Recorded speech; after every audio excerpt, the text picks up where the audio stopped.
The Spick and Span Show. Are we live? I'm pretty sure we're live. Yeah, oh yeah, we're 20 seconds in. What's up, everybody? Welcome to another amazing, great, fun week here. I almost said weekend. Tuesday. It is the Spick and Span Show. It is Tuesday. It's 4 p.m. in California. It is 7 p.m. on the East Coast. I'm not really going to do the math for the rest of the world, but we appreciate everybody for joining us. And I'm just moving the screens around here a little bit. Real quick, man, we've had some great shows the last couple of weeks. Lots of viewership. It is 6 p.m. in Mexico. Thank you, Umberto.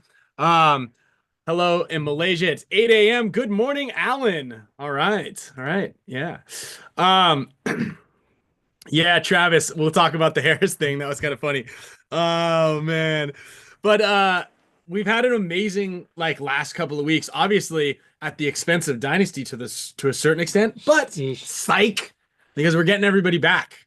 Starting with Kyle Berry, then coming up with the Tomahawk Dunk with Mike Bianca, That's a great and move. a couple of upgrades in my opinion. I think these are gonna be really good additions to the team. We're gonna talk about that today. Um, we've got some other move announcements. I believe a couple teams have grabbed some players, and I also Damian may or may not have been picked up, and I want you guys to drop in the comment section who you guys think Damian is going to. Yeah, let's see if how Yeah, if many anybody people can get, know. yeah, if anybody knows or yeah. Um, and then most importantly, we've had a lot more viewers here than we normally do, which is fantastic. We've been getting a lot of viewership out there, so I want to appreciate everybody for tuning in, and I actually really appreciate all. Hopefully, the new viewers are enjoying the show and enjoying some of the news and the banter and the excitement and the fun and everything you could expect from a normal Tuesday at 4 p.m. Pacific time on the Spick and Span Show. Also, a lot of the other shows that have been going on, if you watched the coaches show last night, big reveal with Mike Bianca. BFP, Paintball Ruin My Life has been doing a really good job on his channel of keeping up with live news and live updates. He's crushing it. PTG guys, I think dropped some heat on Kyle Berry last week in the middle of the show and was like, "Huh, Archie quit." Dang. We're gonna talk about that as well. Oops, I need to keep playing this.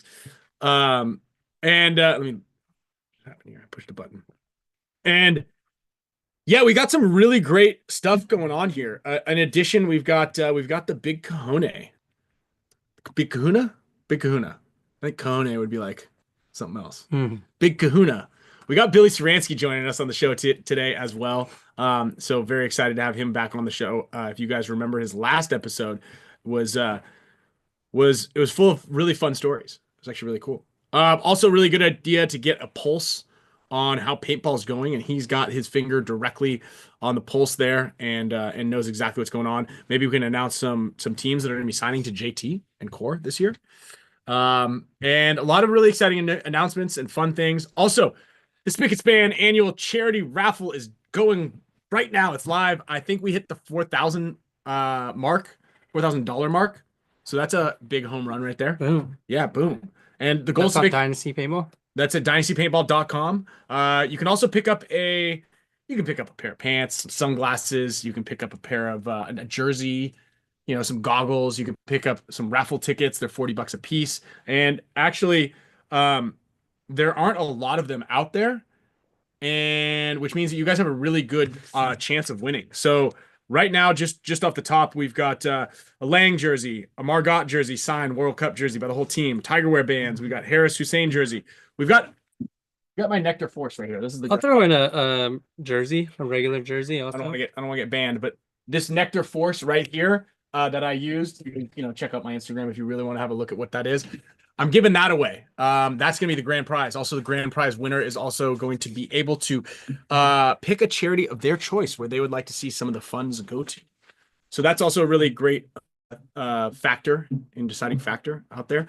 I want to say there are maybe like 160 tickets sold, 180 tickets, 160 tickets, maybe somewhere in there. And then I've got probably 20 prizes. So you're getting a 1 in 10 chance of winning something pretty good. We've got these Dynasty gold card packs that are going to be going out there. I've got them somewhere. I might have lost them, so maybe not. They're in this pile of stuff right here. We've got. I want to say when you buy a lot of tickets, sometimes those people win a lot. Yeah, I've seen Derek Weagle win like 10 times. Also, I forgot who won it last time. Wow, cashed in big time. So every time that you get one, we pull your name out of the running. But if you have 10 tickets, you can win 10 times. Go to dynastypaintball.com. I'll get the link and put it in here as well. Dynastypaintball.com. We got Spicka Span Tigerwear bands. These one-off bands right here. These are pretty cool. I don't know if it's coming out of my private stash. I think we have an extra one somewhere. These are really cool. Yeah. Spicka Span Tigerwear band right there. Let's get a focus. Look at that. We've got lots of HORMESIS bands. We've got the D's Nuts band. I got a pair of Pro Flexes. I'm throwing in some JT pants. My World Cup cleats. Dynasty frames, courtesy of BFPgear.com. Let's get a little close up on these things right here. Yeah. All white throwback frames right there.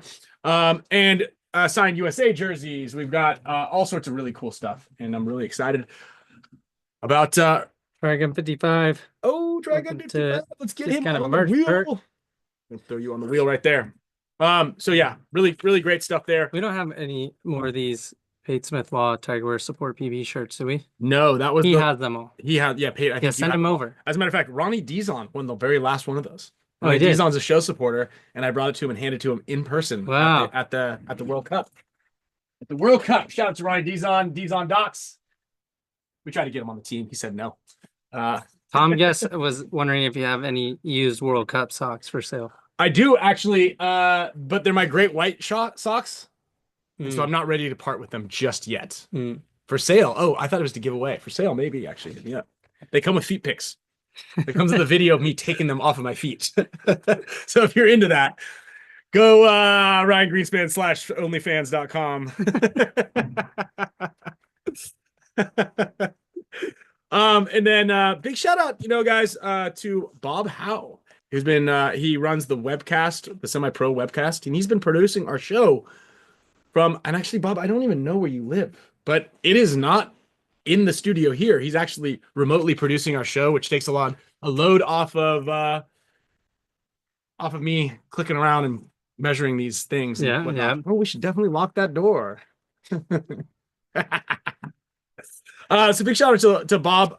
Runs the webcast on the semi-pro field. So if you guys are ever watching a semi-pro match or a WNXL match, that's your guy. He's the one doing it. What's up, Sloan? What's up? You got any announcements for us?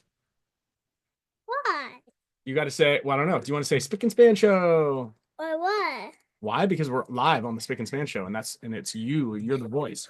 Watching. You're the voice. What do you have all over your lips? Did you just eat some sugar? Okay. Yeah, your camera's over there. Oh. Okay, there's no more. Spicka Span Show. All right, good job. High five. Hey, look at. Yeah. Good work. Yeah. Spicka Span Okay. Show. Say BFPgear.com. Spicka Span Show. Okay. Thank you to Gen X Global. You said Gen X Global. Gen X Global. Okay. Pate Smith Law. Pate Smith Law. Specializing Special in insurance claims insurance claims. against the environment. And Well, not against the environment, but against. Okay. Okay, I'm gonna have you read this. Are you ready? Okay. But I don't know how to read. Spicka Span Show. We can say that. Negotiating and litigating insurance claims. Negotiating and litigating insurance claims. Welcome to the Spicka Span Show. Okay. Now say visit bfpgear.com and check out their holiday sale going on right now. If you spend $50, you get one entry. And you can win prizes like, you getting all this? What? Free paint for a year, custom dragon force But I don't from Field 1 Paintball. Oh, no, none of that's written here. I'm just throwing it off the top of my head. Oh. Okay. We'll pass on that one. Yeah. And how about Gen X Global? The best pods in the game. But I don't know. No, say that, and then shake this around. But I Can you shake this? There we go. Look at that. Can I see what's inside? Yeah, but can you do it over there? Sure. Why? Wait, what are you saying? All right. That was a pretty good start to plug. Shout out to SMSCPB Yeah. for joining right there. I'm gonna go ahead and throw your name on the wheel of names. We're gonna be spinning the wheel of names at the end to give some things away. Thank you. Watch out for the cords when you walk by. See you later. See ya. All right. Well, there we go. There we go. So that was a good sponsor plug to Yeah. begin with. Yeah, that worked out.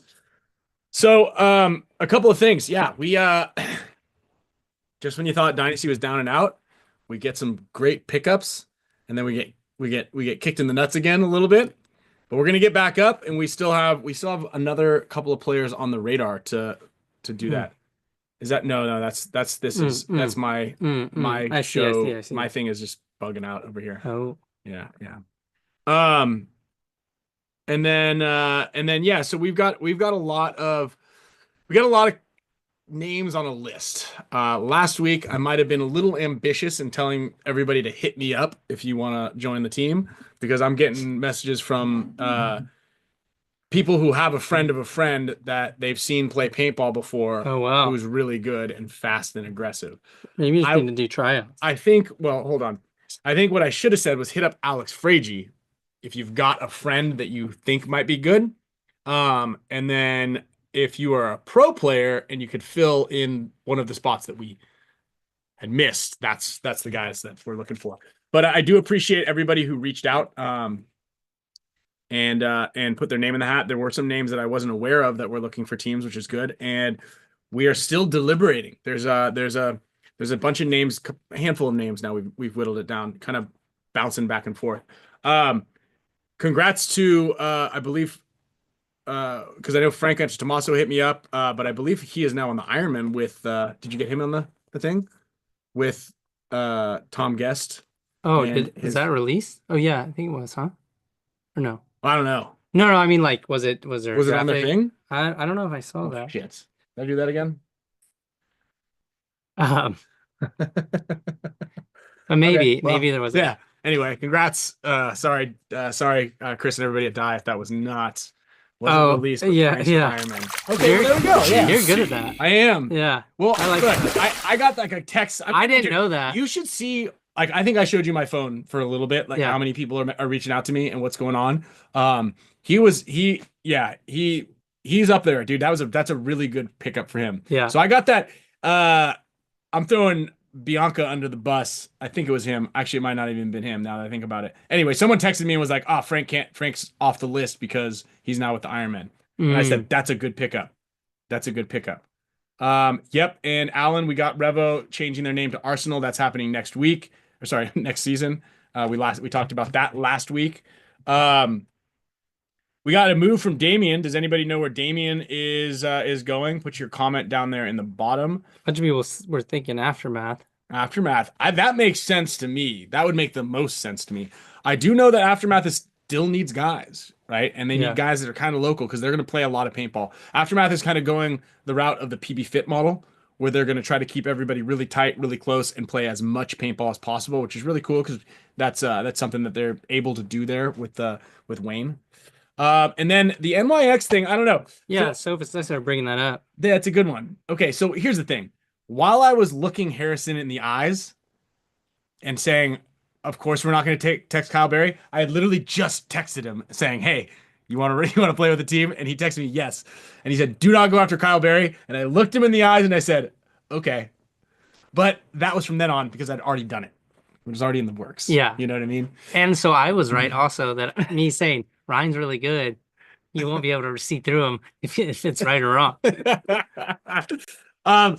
To be honest, I've been talking to Kyle Berry for the last 2 seasons. And he's a guy that I do want to get on the show one of these times, because he's a guy who's really passionate about paintball. He takes it incredibly serious. He lives, eats, and breathes paintball. And I think he's a perfect fit in the Dynasty organization.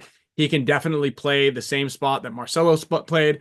He can. I mean, Marcelo's an irreplaceable body, obviously. However, we can have him play that spot. We can have him play Archie's spot. We can have him play Chris's spot. So he's really a Swiss Army knife, as you say.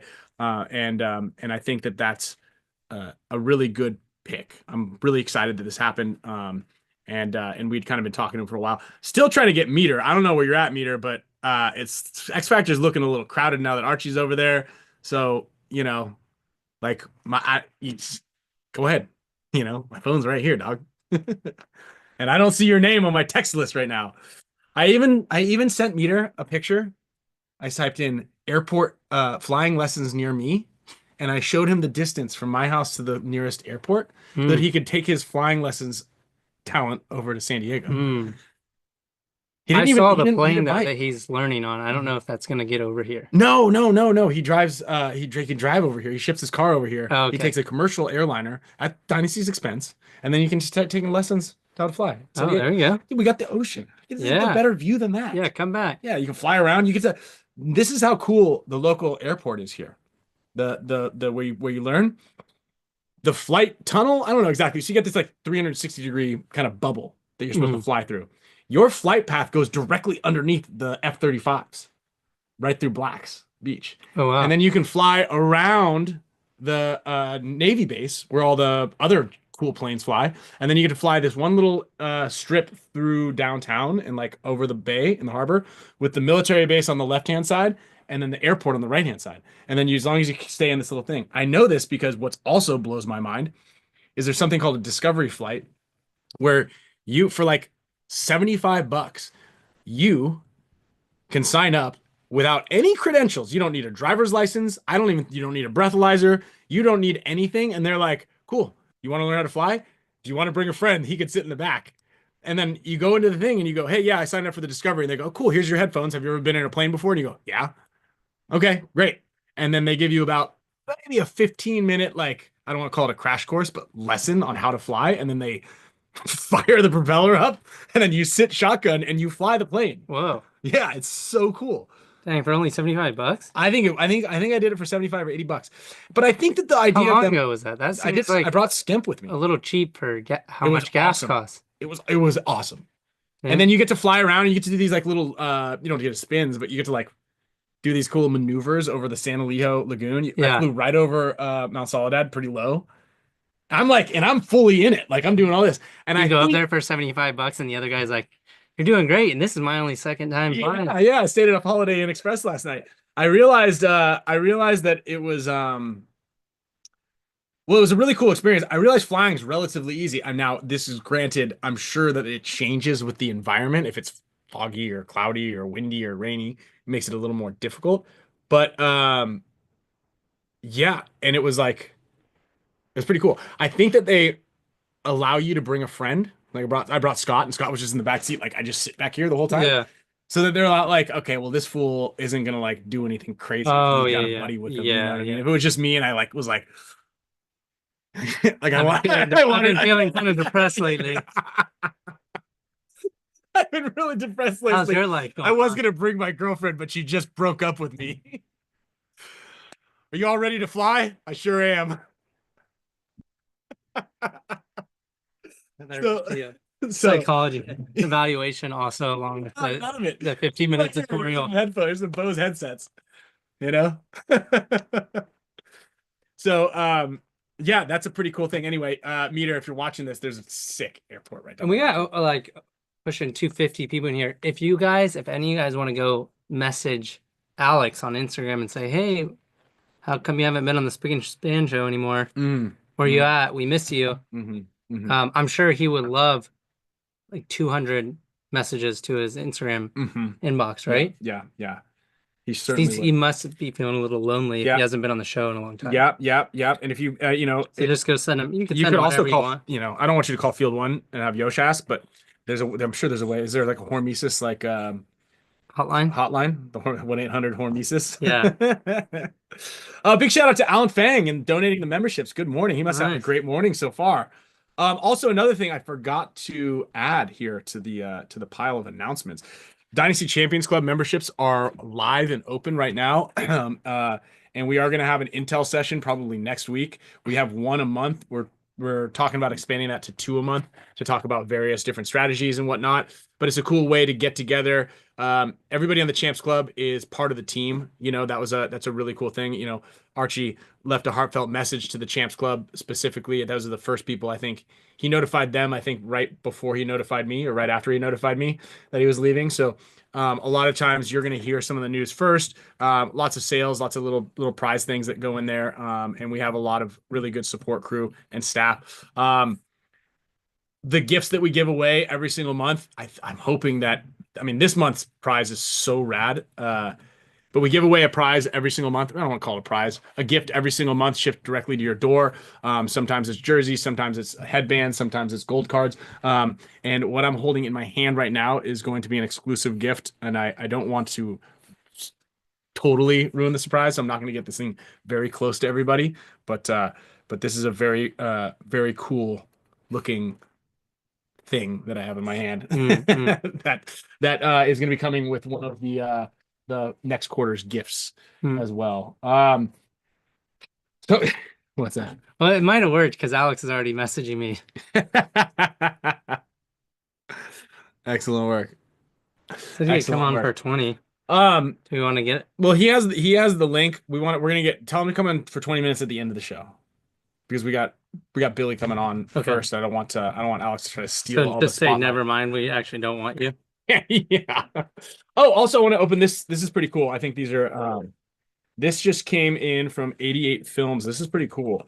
So Nigel, photographer for the NXL, took some of these photos in black and white, and he actually darkroom printed these things himself. This is actually going to come with that NECTR Force right here. I'm going to sign this here, and this is going to come with it. It's just a really cool little keepsake. Maybe call it a certificate of authenticity. But nice little artsy. And then the other one I think I'm going to hang up. I don't think I have enough stuff back here. So I'm going to try to find a little place for this to sit. There's an ugly picture of Skinny Kevin, so I can probably cover that one up right there. Also, let's see here. Kyle did mention we have over 200 viewers right now. If you guys could all just hit the like button for us, let's ramp this sucker up over 100. If you guys are watching this after Tuesday, so you're watching it tomorrow, well, I guess when you're watching it now, that'd be today. I get that wrap your mind around that. Go ahead and like, comment, and subscribe to the show because helping the algorithm here is what helps boost the good word of paintball all around the world. And the more people we have watching this thing, the more people we have tuned in and consuming paintball, especially throughout the winter when it's cold and you can't get out there and play paintball, you'll at least remember paintball. And I think that our next guest is going to appreciate that as well. Because I'm assuming that outside of California where it's 70 degrees outside, I've seen it's very cold on the East Coast. Yeah. Yeah. So real quickly, before we get Billy on, before he jumps in here, I do want to talk a little bit about the Mike Bianca pickup. And I want to, I saw there's been an overwhelming amount of support from everybody out there in the league. I've seen reading the comments. Everybody seems to be very supportive of moves, except for when someone leaves Dynasty, then they're like, great for him. Dynasty's done. We get a lot of those. Yeah. So we had a couple of things that transpired when we lost Kevin and all the other guys. First of all, Junior from BFP Gear, he was on the show a couple weeks ago. Actually, he's also watching this right now. Big shout out to Junior. We elevated him from, he was like the scout, Kevin's scout, essentially. And Junior had the idea, and he's like, look, a lot of teams are incorporating multiple coaches in the pit so you can have real-time feedback and statistics. Because what ends up happening is when you have the players giving the feedback, I run in, like, I'm the last guy's back in the pit, and I'm like, Kevin, I saw this, and this is what's happening here, and la-da-da-da-da. He's already heard it from 4 different people. He's trying to get the lines called. He's trying to get the game plan ready for the next point, and that can be very hectic, and it moves very fast. And Junior's always been in the stands kind of scouting what's happening with us and them, and there's no real-time feedback. So he was like, I think it would be a great idea if we do like a two-headed approach in there.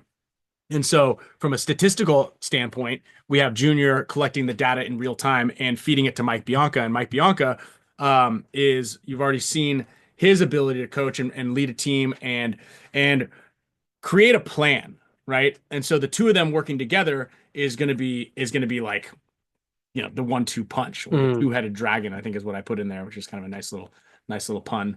But it's going to be really cool. And I think that that's something that top teams are going to need to begin to do, is not just one guy like doing all of it, right? You've got Dynasty where everybody's all involved in the game plan and giving their feedback. And then you're going to have somebody actually watching the point and then somebody talking to the players. So we're going to be able to mold all of that and come up with a more efficient strategy in coming to conclusion.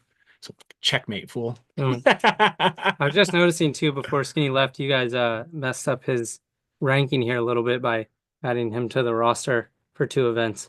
Oh, I like that. So you got a boost of points here. Well, that means that he won't be able to play on a divisional team. Yeah, he's ranked Division 1 right now, and I don't remember the last time he played paintball. I don't know. I think that if we've tried to get Kevin to play some paintball, and I feel like if he were to make a quick cut on the field or move, his body would fall. You know, like one of those little stickmen characters on the cartoons. Yeah, I think it would crumple. Like, I'm noticing too that Marcelo, Archie, and Blake shouldn't have been able to play because they didn't World Cup because they're not checked in. They didn't check in. So I'm gonna take that. I'm gonna write a note here and talk to Tom about that. Tom, whoever's in 5th place immediately goes up to 4th. I already cashed that check, baby. I'm gonna go look at Paintball Fit. Dude, if they didn't cash in, dude, you automatically win the tournament. Default. Wow. Right. I like that. That's it. So yeah, and okay, look, so just full transparency when we're talking to other players, you know, one of the things that we do want to know. Wow, 2 of them. 2 of them didn't. Oh boy. Oh. We're gonna have to bring that up to the top. Let me check ours first. One of the things that we do take into consideration is the effect that it'll have on another team. Oh yeah. All right, now I better check in. impact, and then that if impact's off, then it looks like we got first. You guys by default, yeah. It's gonna be an interesting one to bring up. Yes, they got 1. Zach Yakmak did not check in. I don't believe that he was there.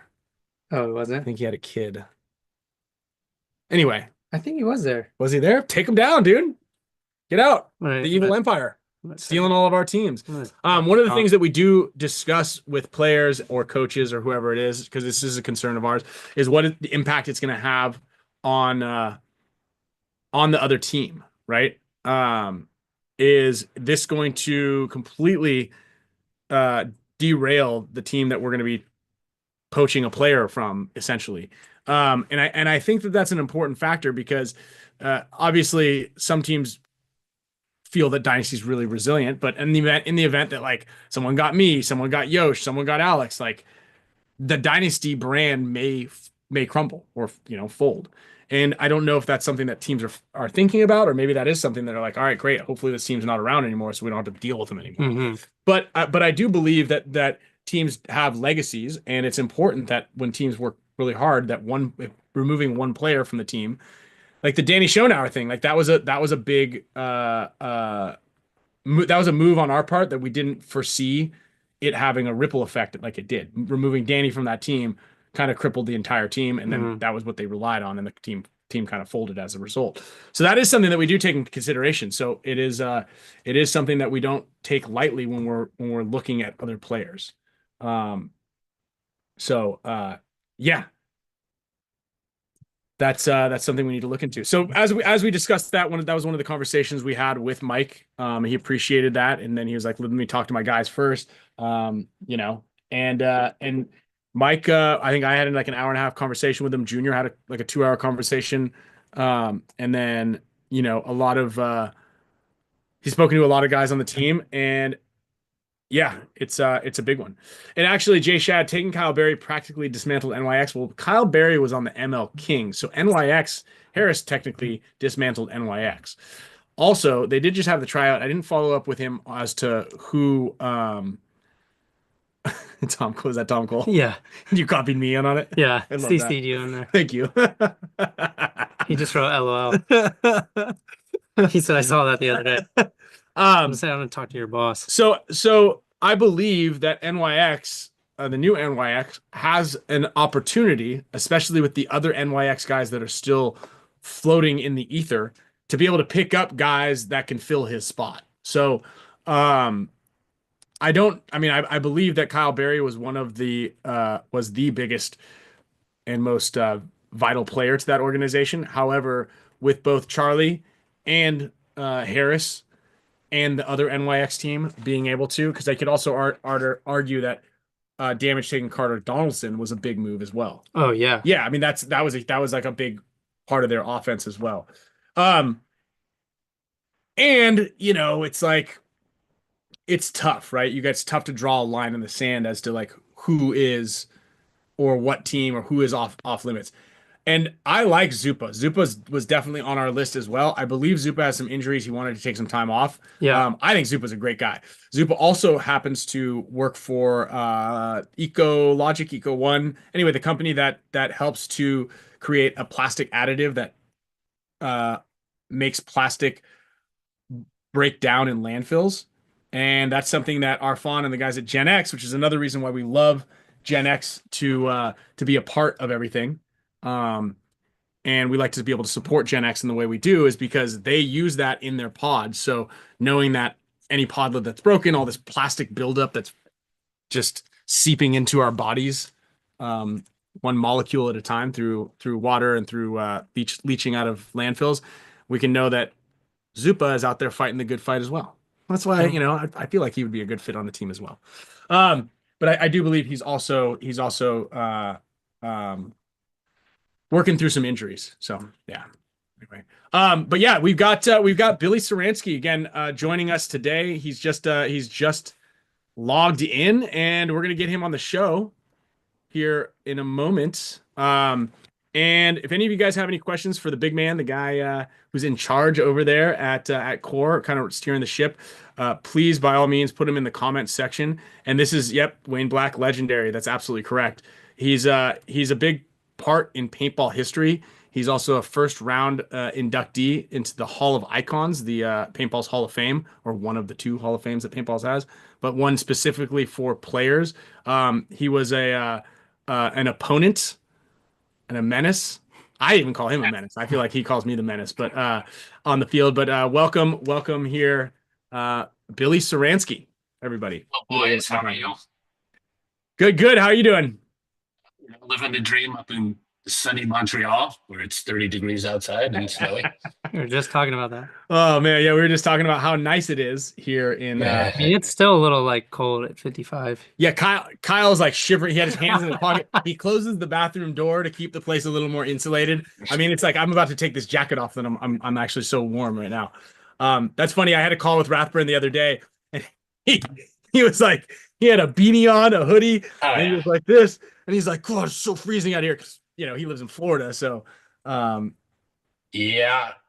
No, they get cold in good old Tampa, I think. Somewhere in the 50s, maybe 65 on a bad day. It's tough. It's tough. Tough living in Florida or California. Yeah, these guys are like real man. Yeah. Yeah, so actually this is funny. This is a great question, and I have it on my list, and I actually wore this t-shirt specifically. This is an original. This is an original, I think 1990s era t-shirt. It's got the capture the flag with the girl on the back. Oh yeah. This is a great one. All the throwback stuff. But no, people are wondering about the banana logo. When's that coming back? It depends. We use it sort of in and out on different lines of apparel. We kind of rotate through all of them. I think what I would tell you is we're working on another goggle. I think you saw it at World Cup. Another design and frame design, I think, which will be pretty neat, which hopefully will come out here a little bit before World Cup of this year. And that should have the banana logo on it. We're using that, reintroducing that back into the goggles. But t-shirts and the rest, it just kind of comes and goes. Do some stuff. I was talking to Poop and Tammy the other day about some other stuff, and she's like, I want that Size Matters shirt that they had before. I don't know if you remember, and I think it had what was her name? Bonnie? Bonnie on it, and she's wearing the jersey and size matters, and that had the big banana logo on it. So she's like, "You need to bring that back. Mhm. You can have me be the lady." And I was like, "Cool, no problem." Yeah, sure thing. Yeah, whatever you want. So okay, that's great. That leads into one that I was going to talk. So this is the shirt that I'm wearing. I don't know if you can see it. Yep. Oh yeah. Capture the flag. Yep. Is that other one like the So these- balls in your face? Yeah, these were all done by Don Widmer, who actually I still talk to from time to time. He lives up just up the road here, like 30 minutes north of here. And he was nice. Yeah, he was big in what was the name of that? No Fear. The company was No Fear, was Yep. where it brought over from. So there was definitely a lot of that type of design concept going over. And I think obviously the JT brand is like built and survives on this nostalgia factor. Oh yeah. What do you think about that? And like obviously you're a Renaissance man and you're playing 10 man and you're in on it. You're like all about it also. I don't know about all that. I hang out with my friends. My friends forced me to hang out with them. I think that's the way I'd equate it. And then I try to not fall over while I run around out there.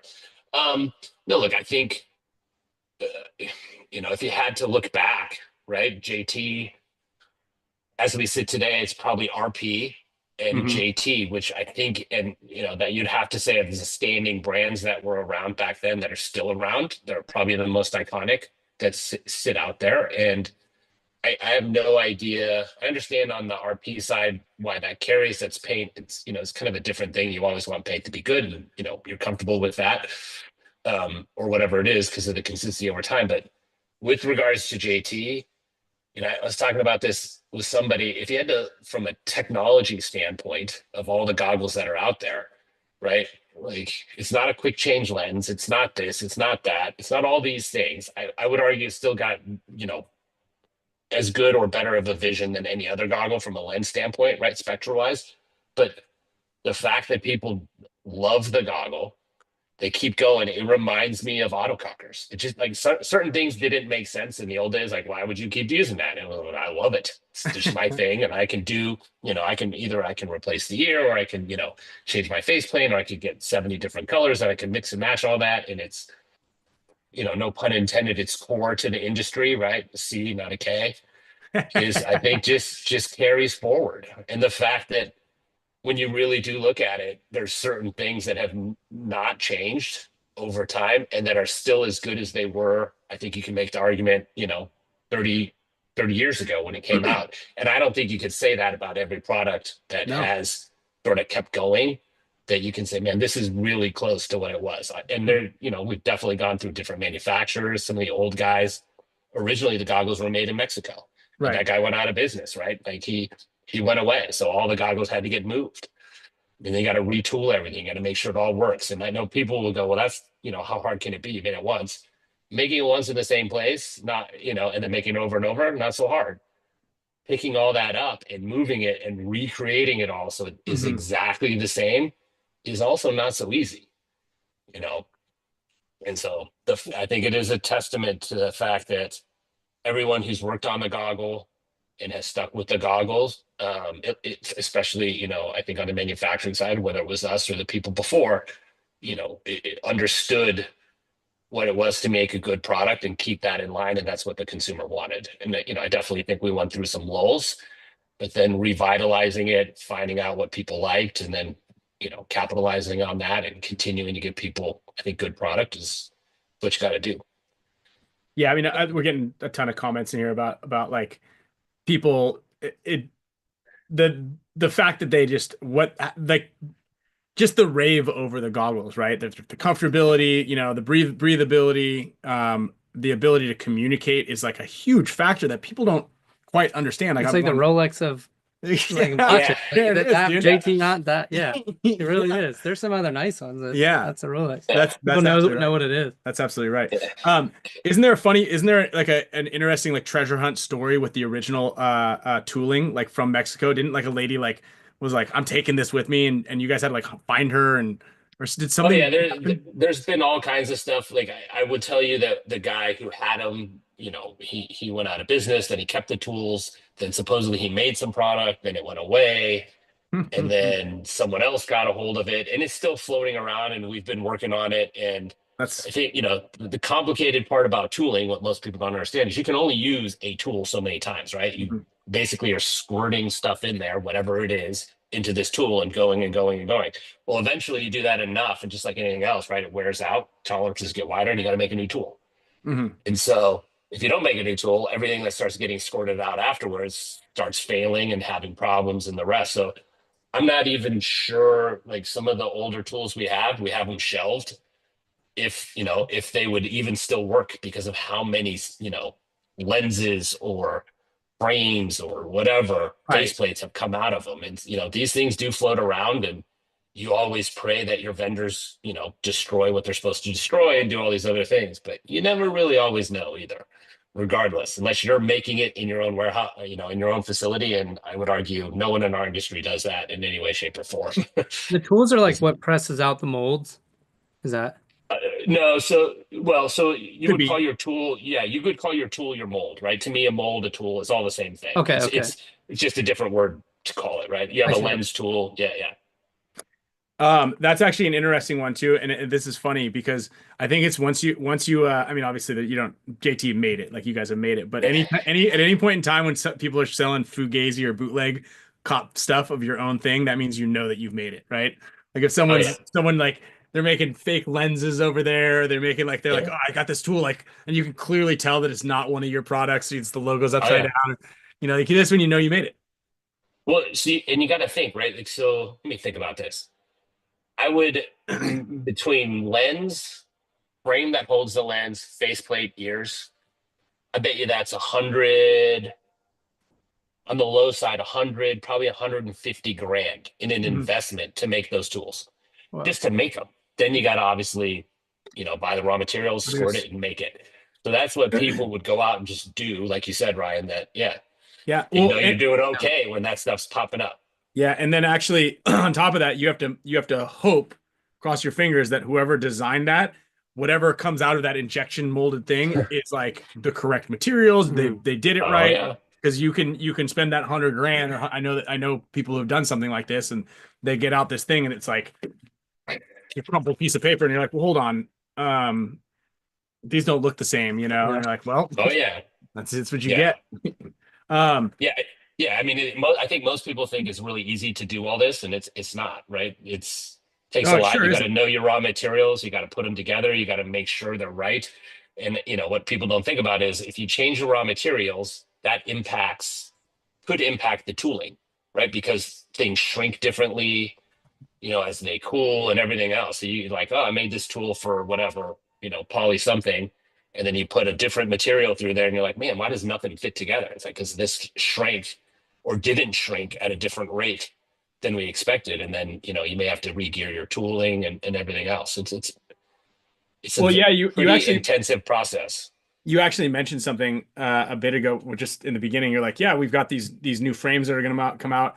We're projecting World Cup, which is 2 months ago, so like, or last month, which means that like 12 months, which you've been planning this for quite a while. So you just, that kind of like paints a little bit better of a picture of like how long it takes, and you guys are already established. So like, it takes a long time to get this stuff done. Oh yeah. And I think that's why I'm not knocking anybody because it's complicated. It's why most people don't do their own R&D, right? They just source stuff off the shelf or say, go somewhere and say, can you just copy me this, right?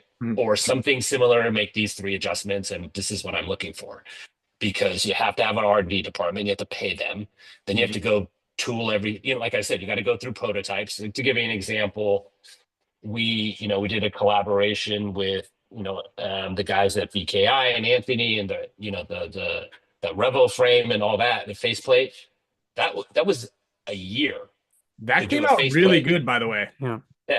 No, it was a lot of work. There's a lot of going back and forth. You make a sample, you make prototypes, you do all this stuff, and a lot of SLA sort of 3D printing stuff. And like, is this right? Is this not? I mean, just to get as an example, the whole thing is, some of it is sort of polished and shiny, right? And the rest is kind of not, right? So all the lines are. that's doing different things to the tool. So when you first scored it out to make sure you got certain things right, all the rest looks wrong and everyone starts freaking out. You're like, okay, no, we got to do this. Is this part right? And then at any point though, you do something wrong, you could really ruin the tool or have to go back and make adjustments because you're doing sort of two different textures on a single surface, which again, people would say, well, you've done it before. Sure, but if you haven't done it with the same vendor in 20 years or 10 years, Mhm. it really is like starting over, right? Think about how many plate people you know, outside of probably myself and a few others that work at the same business for 20 years, or at least the people that aren't at this level still work there, right? So you're retraining people to do something they've never done. But yeah, that was a year process on something that It was just like, yeah, it functionally doesn't do anything, right? So you Mhm. should be like, well, that's 3 months, right? That shouldn't be this hard. And it's just nothing is as easy as you think. No, isn't that crazy? Because a lot of people, you're like, oh, I want the, and you see the frames now, and you're like, oh, great, those are great. Like, I want, yes, Yep. You guys should do this. You guys should. yeah. Can you make this Oh, a yeah. little? Can you change that? You're like, just Yeah. stop. Because it's funny. I heard that you guys were gonna make those frames or those bottoms, those skirts, and I remember the old ones. I remember the original ones because it Right. almost looked like there was like a squid arm that went around it. And Yeah. I'm like, "Ooh, I don't know about that. It's Oh, yeah. it didn't look great. It- But these Yeah. ones look really cool. Those Boston, because like they're more sleek. Yeah, no, they did a really good job, right? That's a total collaboration from, the BKI guys and what they were doing over, at Twister or in Boston. Mhm. And they had a vision and they articulated it. We drew it up, made a bunch of edits, and then got to a place that I think everybody was happy.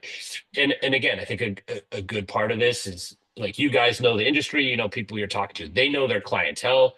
They like the JT brand, right? They're Mhm. invested in that from just a historical standpoint, right? That we sponsored Anthony's team way back in the day. They were for sure a JT team. And so that connection to the brand over time, I think helps in anything, right? Because you understand that clientele, what they like, what they want, and that helps develop. It's not just guessing, right? I think I want a glove that does this, this, and this, and just put that brand on it, it'll sell. And that's why you see duds come out as well, which, we've done our fair share of those. um, what would you? What is the AS? Someone was asking what the ASTM process is like. So ASTM process, it's complicated, but long story short, is you have to take a complete goggle, right, as the way you are going to sell it. And this is down to the lens color as well. This is how neurotic, I would say, the whole process can be. Hmm. You have to send the goggle to a third-party testing house, right? Okay. And they test it. So like there's a bunch of different tests, but basically they shoot this the goggle at like 5 feet, and I think 400 feet per second with a steel ball bearing. And I want to say it's 3 times. You can go read this. I don't remember all the facts, but that's for the lens. And it's not just, shoot the lens, it's the lens and the whole thing, because you're going to make sure that thing doesn't blow apart. Sure. And then you shoot it to pieces in all different angles with paint and with paintballs. And really the thing you want to know is if paint gets up into the eye cavity, right? And if enough paint splatters up into the eye cavity, you fail, right? And then they check out the optics on the lens, right? So we this is, a sidebar, but we've had, and this is how you find out you have, quality issues sometimes. We made a new lens, a new color, right? And same vendor we've always used, all these things, and not in JT, one of the other brands we have. And so we sent the whole, we have to send not just the lens, we sent the whole goggle in that this went for, right? And they're like, you fail. We're like, well, how the hell did we fail? Like your lens clarity is not perfect, right? Like whatever the quality is, like, well, what does that mean? And then so we basically took that lens out, put a basic lens back in, said test, and we passed. So then we had to go back to the vendor and say, hey man, and look, this is an optical thing that when you look through it, you can't tell, right? So this is like a machine that looks and goes, hey, there's whatever, there's Like a waves band or here whatever. something, yeah. There's something that's not right, and however they do it, whether it's light or whatever. And so then we had to go back and say, hey guys, you have a problem with your lens. They had to scrap a bunch of lenses that they had made, right? And we had to send stuff back and redo it.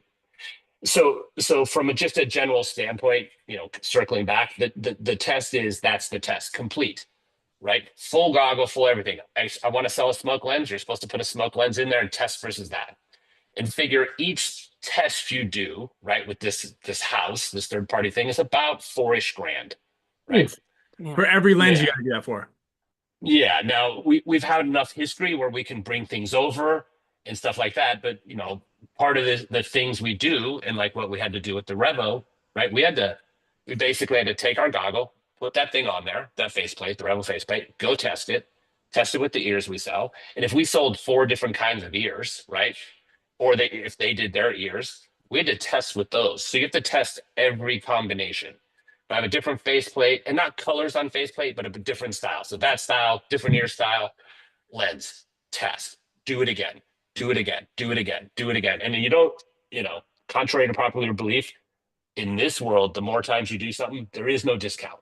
It's just, 35 to $4,000 a pop. And then you get basically a third-party certification that you can use then to say, okay, I have third-party certification that I passed the ASTM standards, and then I hold on to that. And you use that really for your CE approval. You have to do that over to, sell goggles to Europe. They'll take that. You have to do the testing for Europe as well, because they're, they just can't do anything that is easy. Some European regulators write my name down right now. I'm gonna get yeah. Who does this guy work for again? Yeah. All right. And then you have your CE certification, and that's what you have to do. Now you can do some other testing along the lines, like we said. So now we have enough lens stuff and other things that we can simplify some of that process on the lens side. But all the combinations you have to do, or I guess you can just say, hey, I think we passed because I did it in my backyard. I shot it up. I think I'm good, and you just go, right? But if someone gets hurt, right, you go to you get into a lawsuit, or your insurance comes looking, says, hey, this person was hurt, we need to see all your stuff, and then you're up the creek without a paddle, because your insurance can decide what they want and what not to do. Yeah. And contrary to popular belief, in this country you can sue anybody for, well, I'm in Canada, so maybe not, but in the US you can sue anybody for anything, right? And we've been unfortunately sued for people having, this is a true story, their goggles on top of their head, and their friend messed around with his gun, and I know the people who had the gun got sued too, and he just shot him in the face because he didn't have his barrel plug on. He was goofing around, gun's not loaded, there was just a ball sitting in the barrel, shot him in the eye, and they sued everybody. The gun malfunctioned, the goggles malfunctioned, all these things, and you hear what they say. They're like, well, the goggles didn't malfunction. They're sitting on top of your head. You put them on, they wouldn't have worked, right? And but it doesn't matter, right? You still have to go through it. Your insurance goes through it. It's painful.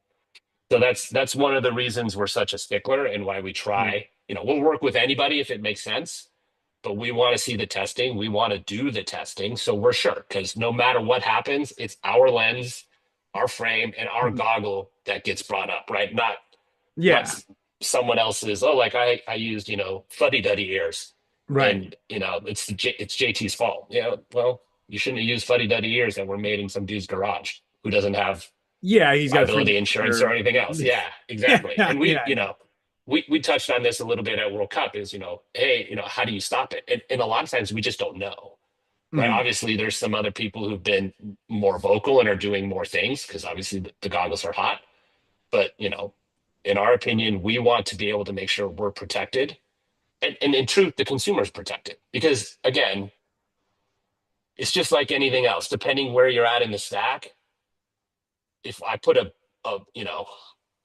bad paintball in a subpar loader and then shoot one of your guns, right, and nothing works, the gun sucks. The gun sucks. Yeah, and then it could be exactly the same thing where you got a gun that's just not tuned right, whatever, and you're just blending paint. And you're like, the paint sucks, bro. Okay, well, it could be, or the gun, or another. There are a lot of variables. All these things. Yeah, for sure. There's a lot of variables, and if you're the race car front and center, then it's obviously the car's fault. Not the gas, not the tires, not the is a fact. Not all this stuff. But yeah, no, I get it. We have guns. I mean, wire one too. Also, that I started to realize more over the last 5 or so years is like the reg on the tank can make the whole gun. Yeah. Oh yeah. Sometimes you can't figure it out. And that's hard for a lot of people to figure out or understand. At your guys' level, everything really does matter, right? And we could all argue what matters the most at any one given time, but it really all does matter. as much as you guys knowing how to play together and everything else, if you have equipment that is subpar to someone else's, it can be tough, man. It makes it hard to win. Yeah, well, that's so funny you say that too, because we'll talk about it a lot, and I'm really grateful that you guys created the Dynasty paint. We got some right here also, but the Dynasty paint that you created because you made like a really high end ball that ends up kind of like fitting into that mid-range price level. And I think like passed down to the customer, it's like I wanted to say when we were at I know Junior uses it exclusively at his parks. And I know that back east when we go to the Black Ops ones, they'll order it specifically. And everybody's like, they have this revelation when they use it. And they're like, well, hold on. This paint's only like $5 more or $7 more per box. Okay. Well, I can see that I'm shooting, guys. The paint shoots straighter. Everything's like the experience is so much better because at the end of the day, you're like, all right, I got these OG frames that I spent $500 on. I got this this bandana or this HORMESIS band that I spent $500. I got my brand new Lux that I spent $2,000 with the twister on it. And next thing you know, they're like, yeah, I'll take that paint for $25. And you're like, dude, like I know it's consumable, but like, you know, and we've talked about this so much about just kind of like player experience, and this is gonna be a fun transition too. It's just like the player experience that you give to people is what keeps them coming back. Now, I understand that paintball is extremely expensive, and if you're playing every weekend, that's an extra, you know, $40, $50 a month, $600 to $1,000 a year if you're playing every single weekend. If you buy like just the next grade of paint higher, but you're gonna in turn, I mean, in my mind, you're going to shoot more people, therefore shoot less paint, break less paint, have a better experience, get better faster. There's a lot of reasons that you should have a better quality paintball. And it's funny, and because I do want to get back to like IP and all this other stuff, because I was thinking with all the shit that you do, you just decided to go, you know what else I need to do? I need to get a paintball field. Yeah, I feel like I swahooed into that one. They got me on a bad Sunday. Good old Mr. Bear and Mr. Geo. Mr. Geo. They got me. You know, I'm excited. It's been a long time. When I got into this industry, I was a player, but then myself and Opie, which most people don't realize, and I want to say 92, we opened a little store in an indoor, and then we bought the indoor with the money from the store. And so Opie and I were field owners. I want to say in 93, right? You know. But and that's a long time ago, unfortunately, I guess, or fortunately. and then I moved out to Chicago and ran the field with Rennick, right? Was the junior partner with him there, and then obviously got out. So it's almost full circle to get to come back in and, you know, practice some of what I preach. It's hard when you get to talk to a lot of talented people who are in the industry, field owners and rest, and you go to some guys who, you know, are asking for help or want advice, and you give it to them. They're like, I can't do that here. And we go, well, I think you can. Maybe you should try. I'm like, well, you don't know. Right. So now, on the benefit of that, I can say, hey, you should try to do this, right? To your point on having a better paint. We only shoot Marbleizer at Giant now, right? Whether it's the field, you know, field paint, tournament paint, or, you know, the guys who play in the arenas are 50 cal, all of it. And, you know, people go, well, why would you do that? It costs more. And, it's contrary to popular belief. We pay not a great price, right? We pay what the market is, or even slightly worse, depending on some of the other customers that are there for the size or our volume. And the point is just to give everyone the best possible experience, right? We know the paint is going to, the majority of the time, break on target. It's going to fly straight consistently. And, you know, 9 times out of 10, it's not going to break in the gun. So we get all around good experience. And to your point, like, people can see the ball fly, they see it break. It's a big, bright color. No one's like, man, did I really hit anybody? Did I do this? I don't really know. Like, you're going to know, right? And it's unique, like, so people can talk about it. Yeah, shooting like a gray milky ball that, like, you can't, like, they feel the action of the gun working, but they're not sure what's happening. I've been to fields, when Camp Pendleton was around, it was like, this is just a lousy experience. Like, everything's dirty and slimy and gross. Like, just clean this up and then get a better ball. It's like, no, they want the cheapest thing that they can possibly get their hands on. And it's like, it's just the players go out there and like, I think I had fun. We had fun. It was all right. But there's like the whole, like, the reason that we play paintball isn't just to like get sweaty and like think we had fun. It's like, I just shot somebody. I for sure Yeah. shot that guy. Like that is absolutely gr- like there it is. It's one of the greatest rewards you can get in doing something, right? Like, well, I don't say none of us, but the majority of us are never going to throw a football 30 yards to a dude Yeah. and he's going to catch it for a touchdown. Yeah. The majority of us could pick up a paintball gun and shoot it and watch that ball dot somebody right between the eyes and go, oh my God, that was sweet. Yeah. Right? Like, and you just like, yeah, I did it. That's it. Don't have to be in shape. Don't have to do anything. You just Mhm. be like, bang. And it's, obviously there's risk in paintball, but the reward I think outweighs all the risks every time. There's I'm not sure there's anything else where you get that reward every time, right? You can love to ski, go skiing and be like, do you have any good runs? No. Yeah. Right? It was just a shitty day. You could have a bad day of paintball and 9 times out of 10 you shoot somebody. Yeah, how was your day? Oh, it was tough. We got beat up. This, but I shot this guy. I caught him. I did this, whatever it was. You're gonna have at least one good story Mhm. in there, even if it was a tough day. Yeah. And Yeah. what else can you say? Unless you're having a tough day and you're shooting shitty paint, then you're gonna be like, this sucked. Yeah. Or you're gonna, yeah. You're like, All you of bought the the cheap above. stuff. Yeah. Yes. I really like the fill in the World Cup paint too, and a lot of people that was. I've got bunch of that. I've got feedback. that written down. I actually have it, a box of it. I was going to pull it out just to show, like what goes into like pivoting over to the paint side of thing. Actually, I do want to ask also is what's harder, the paint or the product? getting all that dialed in. Like, gosh, paint is so fickle. I don't think. I think, like you said, people can't wrap their head around how long it takes to like manufacture something, get all the everything correct. But man, paint is like on another level.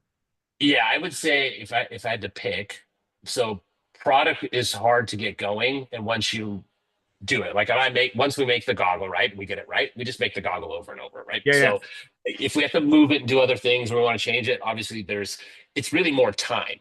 Mhm. I would say paint, you do everything over again. I'd sell our paint plant tomorrow if we could get the right amount and never touch paintballs again.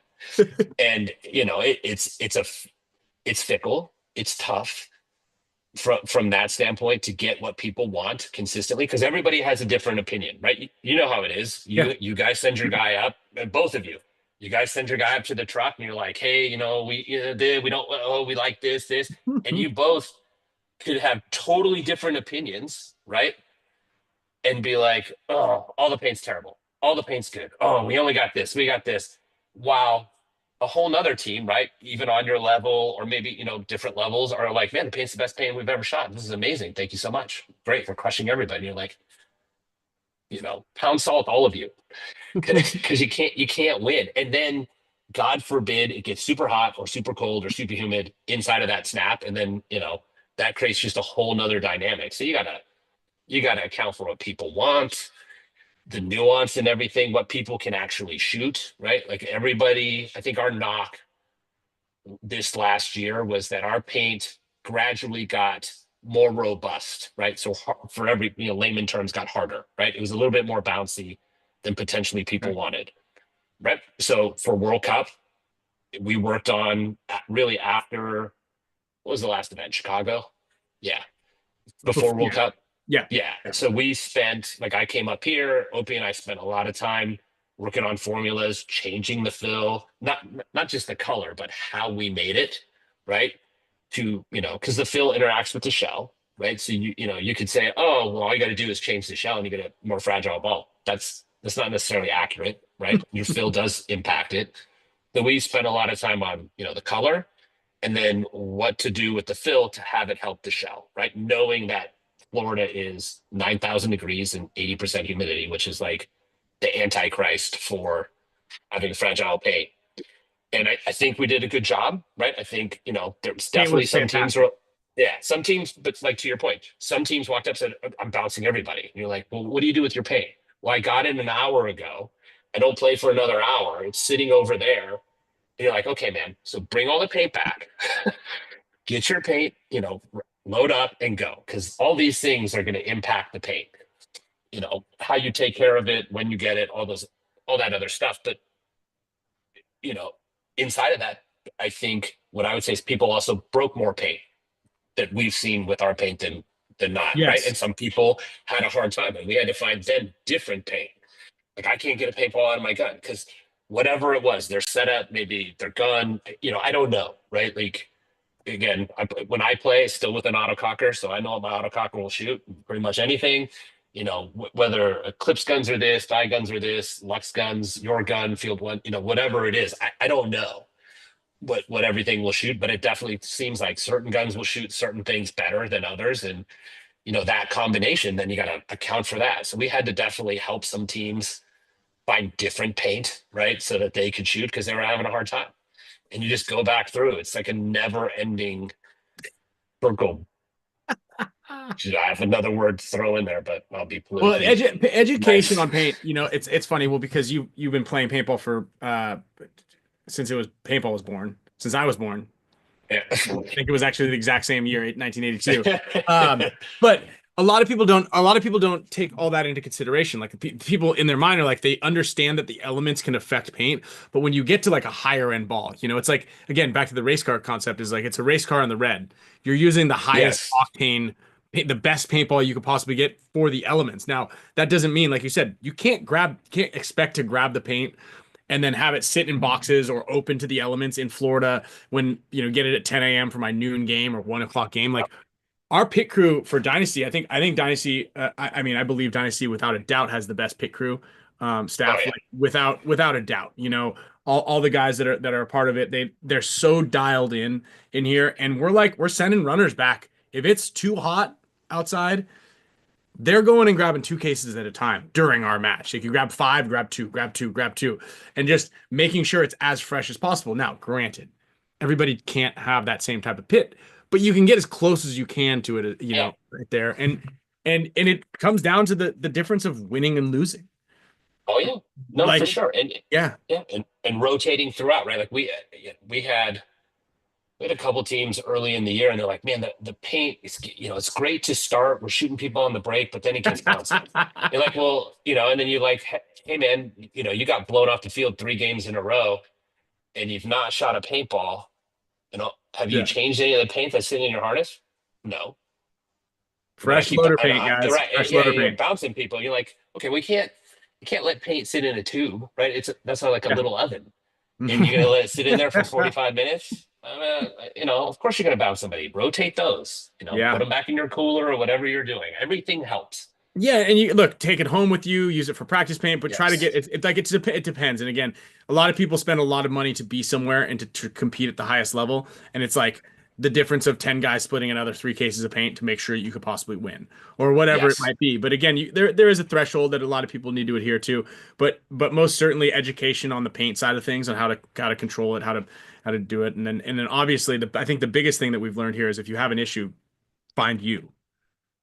I don't know about all that. Isn't this funny too? Because I'm always arguing with Paulie, because I'm like, I need loader paint. He's like, no, the point's still going on. You need to wait a little bit. And I'm like, I'm late for everything. Paulie, I need paint in my loader now, because it's going to take me a while to get out there. Please put it in here. And so we always go back and forth with it, but I appreciate it. He's on it. Yeah, no, it's definitely a hard balance, right? And you're right? Like, not everybody can have runners run back and forth and the rest, but I think the argument would be, do your best. There are cheats. An example is have a cooler, right, that's chilled down, however you're going to do that. And if you keep tubes in your pack, after a point, take them out if you haven't used them and put them back in the cooler, and then take other ones out. Let a little bit of paint out if you're going to bring it over to the next match. Yeah, it will always rotate, right? Like, paint it's very elastic. It's probably the way to say it, right? So if you cool that paint down, and again, to a degree, right? You go sit a paintball in a puddle of water, you're not getting that thing back. But if you have it out, let's say, for half the match, and you're like, man, this is all going to be bouncy, and I can't just afford to dump out a bunch of tubes of paint. We'll put it back in the cooler, right? Every other point, just rotate your paint in and out of that cooler, and you're going to find that it's not going to go, sort of like this or like that crater. It'll stay. It's never going to be as perfect as when it first came out of those trucks. But, it's definitely going to be more balanced than a Richter scale, good or bad, for sure. Would you say if there's ever... Sorry, go ahead. No, go. if the paintball basically seems perfectly round, no dimples, anything, and it still seems like it's kind of there's a spread on it. And I've heard this before where the paint can be like heavy where it sits. Is like that something that No, is recommended to kind of like no, rotate if the balls? yeah, I don't know about all that. If the paint separates, right? So inside, I don't know if you ever broke a paintball and there's like sort of clear liquid and then the fill is kind of Mhm. sitting. That's basically it could be because the paint's very old or that the fill wasn't mixed correctly. So all the different things that go in the fill didn't, adhere. Right? That was So like a theory we had in Europe. Sorry, that was like a theory like yeah, it was being shipped over to Europe and it had settled. And Archie was the one who had that. Is like you want to like shake him around a little It bit. was heavier yeah, on one Yeah, side. It it wasn't definitely. balanced. Yeah. yeah, yeah. I would say I've seen separated paint shoot straight as an arrow. I've seen separated paint that couldn't hit the side of a barn, right? Like there's probably some truth to that when it settles out, but I think more of it is no matter how much everybody wants to believe, there's I would argue there's no perfectly round paintball, right? Like Mhm. it's very hard to do. So you have a pole, you have your poles, and you have your seam, right? For lack of a better way to say, you can obviously the seam self-explanatory. You can see it. So if there's any, and not even some people say, look at my seam, it's not straight. I would argue this seam being perfectly straight potentially isn't as important as that seam being crisp, right? Like everything kind of in those things being very close and the poles being very close to whatever they're supposed to be, consistent ball to ball to ball. Because when you think about it, you're putting that thing in a barrel, right? And most people take their barrel and they just put a paintball in there and they go, oh, it fell through. Let me get a smaller one. And they get it in there and it fits and they're done, right? Like, oh, they put it up, good. Well, the poles and the seams, like I said, are different size, right? So you should check poles and seams because one will be bigger than the other, right? And then the standard variation inside of those can have an effect. And if there's any ball that potentially every now and again, I think you'll see you're shooting everything straight, straight, straight, and then the ball just goes Yeah. right. There's probably some deviation either in the pole, the seam, or somewhere where that ball is actually catching as it's going down the Mhm. barrel, right? And it hooks and it just gets a weird spin and it Yeah. sends it. Yeah. And that's why a lot of times, especially in the old days, we always shot, I shouldn't say we all, but we shot barrels for the most part that were either really big, right? So that it didn't matter because it's just going to go, right? You just don't get the air I efficiency. prefer I'm not not to going like to, have it super tight in there. No, you don't. yeah. If it's brittle and It, super it, tight, then you're gonna have yeah, a problem. you're just going to blend paint. And then, we would go as big as possible. And then there was another stage where we were, just because of the way, for everybody who's around, it was called Bright Glow, which was the original marbleizer with the yellow. It turned everybody, with jaundice. Oh, that stuff. That, yeah, Starball. that was actually smaller than Yeah. most. And so we had to have special barrels made for aftershock. Because there was really aftershock at that point, and all Americans that got to shoot it before everybody else. And we had special stuff. And even our stuff was oversized for what it was, right? But a little oversized is never a bad thing. Really oversized, you can make the argument at distance, you probably be maybe slightly less accurate. But I don't know. I think that's probably impacts back players more than sort of front guys. I would assume front guys aren't shooting more than probably 100 feet, and at that point, you should be pretty close to ball on ball, anyways. It's really at distance where you're going to see the difference. That's funny. I like I know exactly what you mean, but do you remember how was it how was there so much paint in that star ball or that like that it just the ball was smaller, but when you shot it into like a bush, it was like Yeah. just how did you I just don't it just like that doesn't the physics don't make any sense. Same amount of fill. It was the same amount of fill.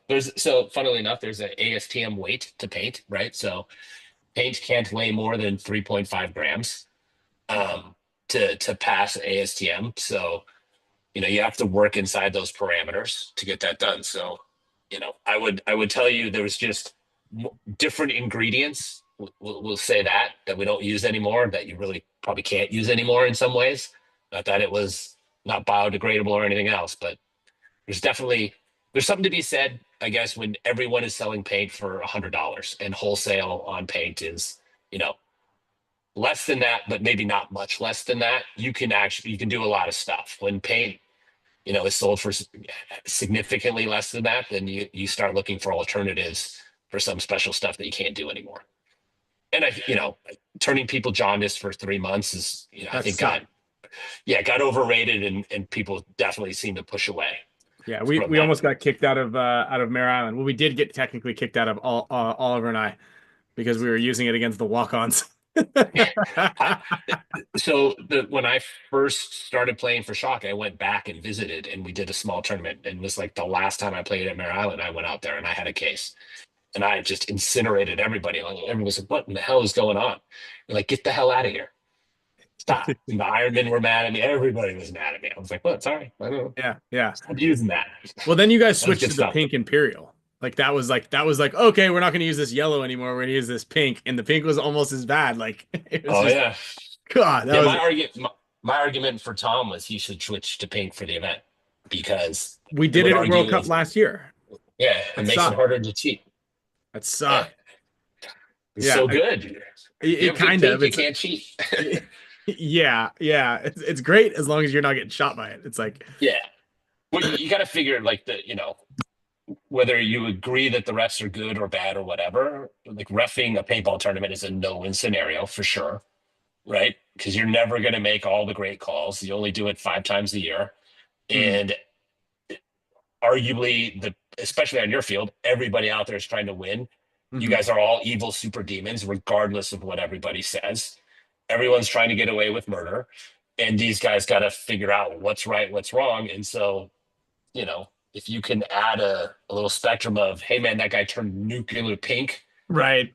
Get out, definitely made reffing. How fast, fast their hands are, or how fast their slide is like, just get out, don't talk.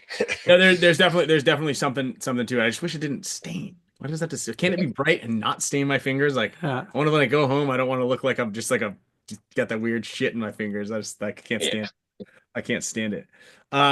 What kind of quality control goes into as like, okay, how about this? How many cases, how many cases a day, or is it, I don't know if it's measured in a day, can you guys produce as like the entire brand? Well, I don't want to give too much away, but let's just say for a week or a month, or like, let's say this last year. Okay. We probably sold, well, the year's not over, but right. We'll sell, I don't know, 4-ish billion paintballs. Billion with a B? Billion. Oh my God. Insane. Yeah. Wow. Yeah. Give or take, but it'll be pretty close to that. Wow. And like you got facilities kind of all over, kind of everywhere. Yeah. Whoa. Billion. Yeah, so billion, you know, so you can go backwards from that, but we run 24/7, right? I think we can definitely make the claim we are the only plant that runs 24/7, 7 days a week. You know, our competitors, I think some would probably run 3 to 5 days, right? Depending, and probably 14 to 16 hours, right? So no one else is anywhere near the volume, and obviously that creates its own complexities. But you know, we went through a whole process where now Opie may end up being at least the greatest shot in paintball, because he shoots at least a bag off every batch, right? Just to make sure if we're working on something that is doing what it's supposed to do, the paint that we give to our fields is still quality, it's doing what it's supposed to do, right? And we test our paint, drop test, do all this other stuff throughout the process. But yeah, he shoots everything. And funnily enough, you know, kind of going back to your thing where, you know, why do some paint do different things, is our test for a long time was at about 100 feet, right? Because most people, that's all they shoot. You know, you're not where it matters. And then again, feedback from you guys and other people was like, you know, hey man, at a little bit further distance, sometimes you're either on points or we got, you know, we want to spread whatever it is, you know, sort of 5 feet, and our spread is, you know, like 8 or 9, and it's not great. So we had to go back and retool and figure out what it was. But for us, when you're shooting at 100 feet, we're like, man, we're ball on ball. No one's as good as us. And then when we took a step back, we're like, oh, okay. So, some paint is great. And then other stuff was a little less accurate at that distance, or, bigger grouping, which nobody wanted. And so that was another thing we worked on for Cup, right? And other things, trying different stuff. So, the benefit that we have, I'm going to say over most, is plant wise, our plant is operated and run by professional guys. That's what they do. Encapsulation, they make paintballs, they understand paintballs. But the guys given direction above them, like a Opie, he's a player, right? He was a tournament player. He's been a field owner. So he has a base understanding of what everybody wants. And then he can go, okay, well, let's tweak this. We have on-site R&D guys and say, what can we do to make this happen? And then that's where they go back. And like we said, we adjusted things in the fill and some other stuff. And not for just colors, right? But how all that interacts with the shell, for different results. And I think, like you said, knock on wood, that the paint was, I would say as good as it was back in Vegas, right? When you guys won. And I think that's why we saw, better results across the board for World Cup. The benefit is, even when we've had, I guess you could say, paint that's not up to our standard, we still win 60 to 80% of the spots, right? The things. And, again, contrary to most belief, I think on average, teams that sign up for our paint, it's anywhere from 55 to 58% is kind of our run rate. Sometimes we spike, sometimes we dip down, but that's pretty much what we average. So the fact that, while we don't always win the pros all the time, I think we win the majority of everything else, which, I would argue is a testament to that the paint's consistent across the board, and I don't think we'd be able to do that or have that success, or our teams wouldn't, if it wasn't for that. So gives me hope that we'll continue to do a good job and give people what they want, and keep moving forward. But we got some ideas for this next year. Yeah. We'll see what happens. The first event will be, what is it, in Tampa? Mm-hmm. It'll probably be a little chilly because it's in March. I think they can still be in the 50s, so that'll create some nuance to figure out. But I would say by the middle event, if some of the things we want to do work, I think we'll be back to really having that leap and bounds. Or at least, if we were here before and everybody else was here, and now maybe we're kind of like this, right? Maybe some guys are getting a little bit closer. Right. That we'll be back to that. You'll have yes. I think you so. guys will have. I think we'll be back to that bright gap. glow. Yep. I think we'll be back to that bright glow thing. Maybe not that crazy fill, but right. Like you said, where everybody turns jaundice, but I think we'll get a lot closer. Yeah, the paint that I've been testing, you guys sent out a while ago, and the paint that you guys have released now, like that pivot now to that new stuff has been pretty epic. Someone was asking, you kind of mentioned it specifically about what you guys are doing, planning on for the tournament side on the NXL side. I know that you guys are planning on investing more and support and attention towards the regional leagues as well. What do you guys, what's your kind of game plan on there? Because I know that there's the Imperial program that you guys have, but it's heavily with the gear restrictions and whatnot. What do you guys plan? Yes. So historically, really the only contingencies that we've done have been really at the NXLs. So this year we've opened it up. I think fortunately right now, of the major X-Ball leagues that are out there, I think we either supply exclusively or the major supplier of paint for all of them. And, in talking to those guys, to the promoters and the rest, and one of the things they said that would help is if we could open up, a contingency program to help them, right? To help those teams, to get more people to come and sort of continue to feed that, beginner level, 3-mans, 5-mans, and also the guys that have been around for a long time, been loyal to all these teams, right? To help burden some of that. And so we've opened that program up to where, if you're wearing our apparel and stuff, you can get contingency in the rest. Yeah. And then for other stuff, we try to work with every brand. I think most people think, well, you can't get paint from GI or Core or whatever you want to call it if you don't wear their stuff. That's not true, right? We try to do what everybody else. If you're loyal to us, we'll be loyal to you, and you can have the best price, right? By far and away. Or you can have a very aggressive price, a good price, and you can have all these perks, right? Yeah. And this year we're still doing the same thing. We'll always take care of the guys that support us, to the highest level. But we've also opened up to if you want to wear other stuff and use other things, cool, no problem. This will be our pricing structure. This is how we'll help you. Maybe the rewards won't be as great as someone who's all decked out in our stuff, but I think that's the way it should be. But yeah, we want people to have a good experience, and we want people to have the best opportunity to win, and we think we can provide that across the board. And whether you want to use our loader, our goggle, our pants, our jerseys, or whatever, that shouldn't impact your ability to get good quality paint, right, and have a chance to win. So we're definitely opening up I would say the floodgates a little bit more. Excellent. Across the board. And then, the next step on that is, we're working harder to be at some of these regional events, because while we would say we support in a big way because, we give the paint and we do all these things, have all these trucks, all that stuff is, not cheap, but very rarely are we on the ground, as much in a booth or other things to help, with lenses or the rest. So we're working on getting some tents and some other support in there so that at these regional events, we can be there, we can talk, boots on the ground, whether it's using some team guys to help us or ourselves, our own staff. We do have, like you said, warehouses really across the United States. We have staff across the United States, and using, those guys and moving them around. I would say we do probably the best job in Texas of doing that, right?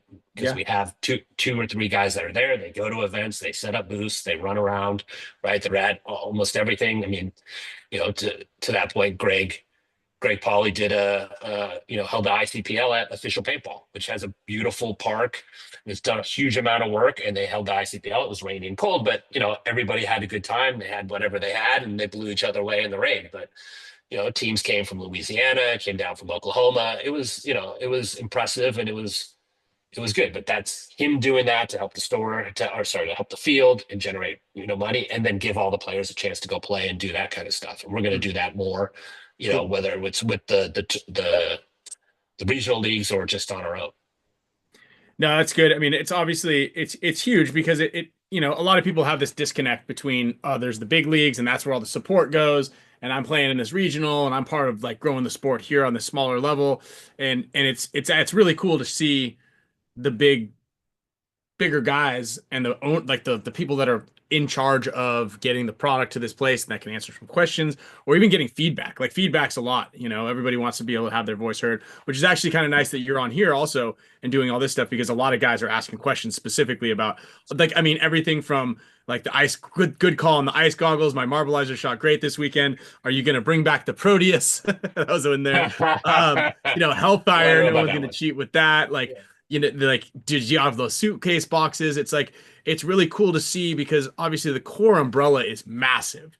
I've been looking over a lot of it recently as well, obviously, and it's cool to see, like, there's the Tippmann stuff. Like everybody has a Tippmann story, right? Yeah. And you just don't even kind of like even quantify all of that under the same kind of umbrella. And you guys have to make paint that comes out of a Tippmann, comes out of a Lux, a Shocker, a Force, every single paintball gun marker has to have a ball that's kind of built around it or with it, and there's got to be the field grade.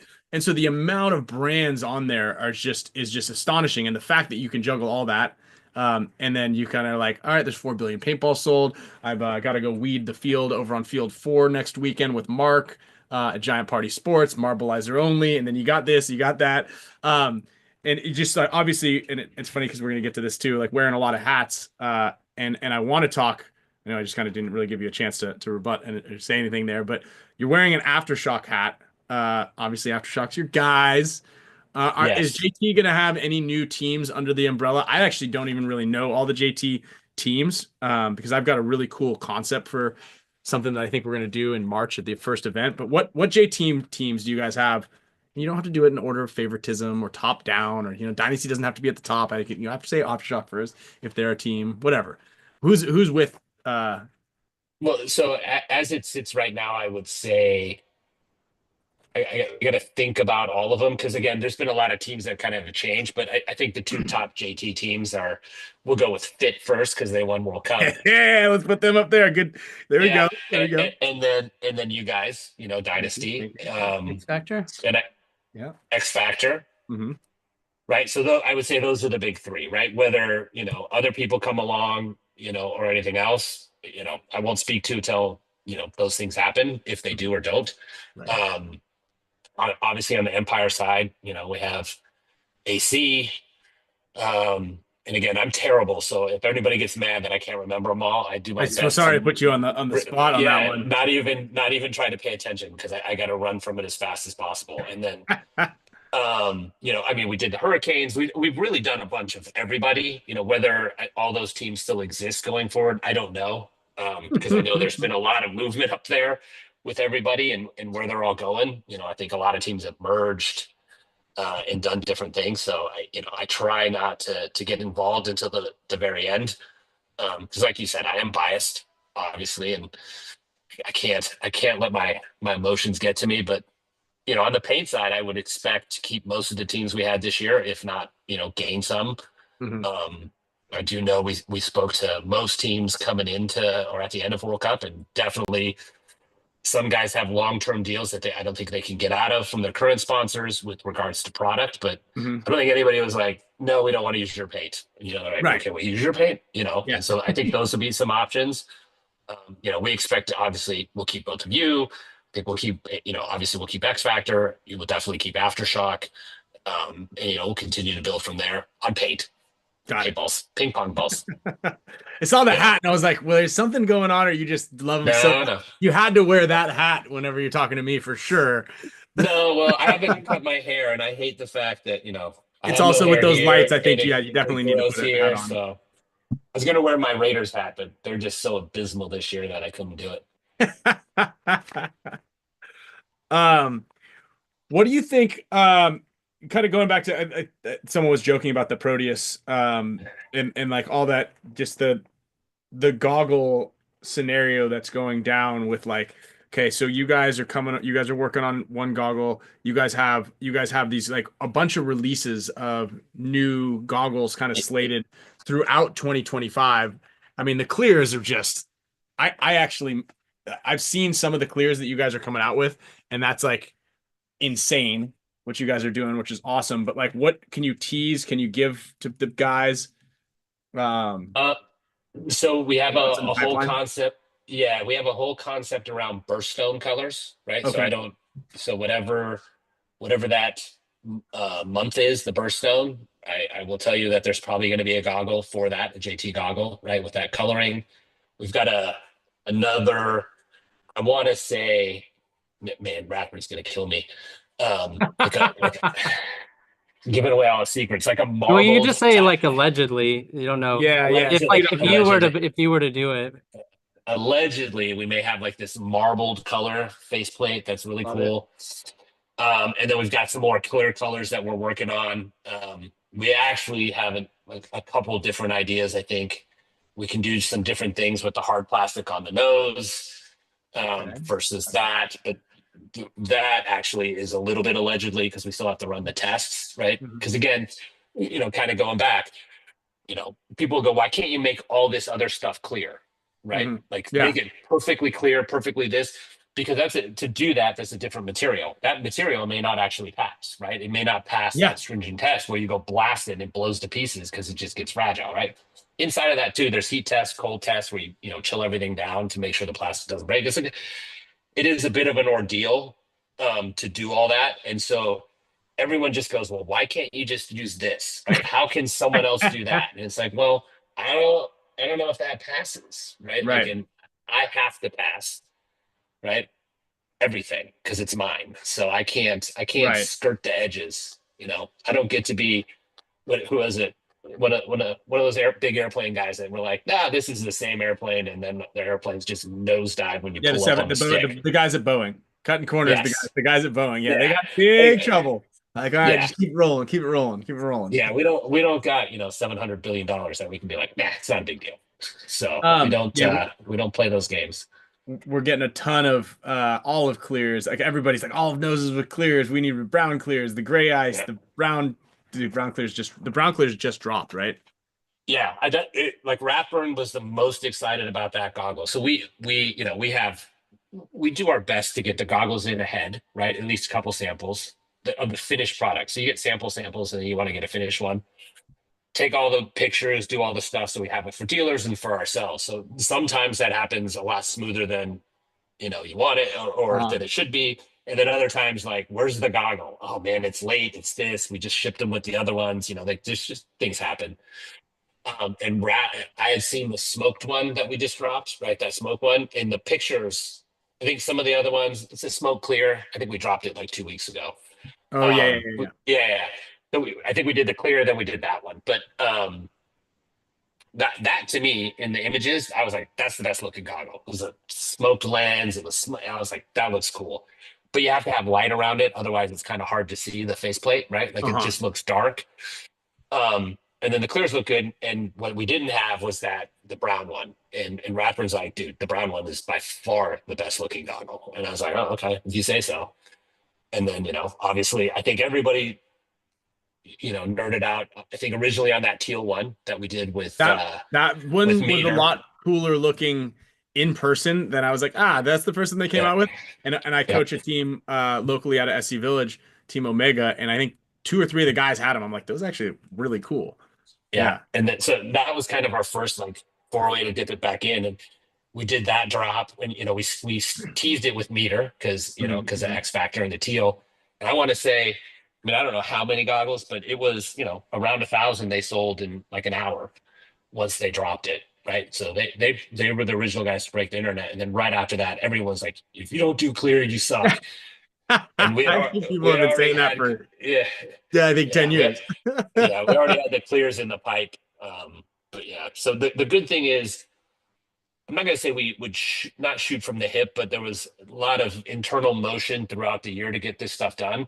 Mm-hmm. And going into this next year, we kind of have our map already for the next 12 months. We still have the ability to drop things in, obviously, if we see trends, remake other stuff, but all the new stuff is already in process to get go through, get all the samples, get all the images done so that we can really be ahead and have good drops. Whether we execute perfectly or not, it's another story, but I think anybody who likes JT goggles next year is going to be pretty happy. He's going to be pretty happy. Awesome. Yeah, that's excellent. And then are you guys going to go into, I think did you guys launch a new set of ears as well? Your own set? Was that you guys or someone else? I think it was Anthony, wasn't it? With the Revo. I think that came with ears. It is with the Revo. I think so. And they're approved. They're approved by you guys, correct? Yeah, we make them. Yeah. So, like anything we make and test, we do it all throughout. So we do that together. And to circle back on something you were talking about a little earlier, because I think you wanted to mention something about this, is like if there's a process, say Joe Schmo's Paintball Shack comes up with this cool accessory for the ProFlex, because arguably you guys have the coolest. You guys have the coolest goggle without a doubt, but mainly because of one of the reasons is the customizability. Yes. Didn't think that customization. Yes. Customization ability. But that's one of the coolest things is because you can put your new strap on it, you can change your frame, you can change your lens, the skirt, the ears, and you can have your own personification of that, whatever you see fit in there. So if I'm Joe Schmo's Paintball Shop and I've got this cool little thing, I'm like, all right, I got a widget for the goggle. Now, what's the process if I want it to be like, okay, I want this to be JT certified, and how important is that process to you guys? And you mentioned it earlier, because if my widget and I make it out of my garage and I put it on the goggle and it causes the goggle to fail, you guys are at the top of the totem pole for any lawsuit, and that's something you want to avoid as much as you can. For sure. So for us, it's extremely important, right? And we're willing. What I would say to everybody is we're willing to work with anybody, right? Mm-hmm. A couple stipulations is we want to be able to do the test, right? So if you have an item you want to use, one, you got to prove you own the item, right? Like, let's say you came up, like you said, I came up with widget A, it's my deal. Like this, yes, exactly. That, hey, I made this. I want to be a certified thing. This is how it works. This is how it goes on, whatever it is, right? Maybe it's a chin strap. Okay. And say, okay, here's how it's going to connect. I own this, right? And then that you can prove you own it. And, maybe you have a drawing or something else, right? Usually you have to have drawings to get things made or something along those lines. Okay, sweet. You own it. You also have liability insurance, right? Because if your product fails, you need to be able to, even if you're selling on your own, you should have liability insurance because someone can get hurt and someone can sue you and take everything you own, right? Which you don't want, I would argue. Remember, we were almost gonna make barrel condoms for Tiger Wear, and then I think it was Yeah. like you or I Alex. It was "Don't do like, that." yeah, you're like, Yeah, you, don't do that. you need a pretty hefty insurance plan for that, and I was like, okay, Yeah. that makes sense. Yeah. Yeah.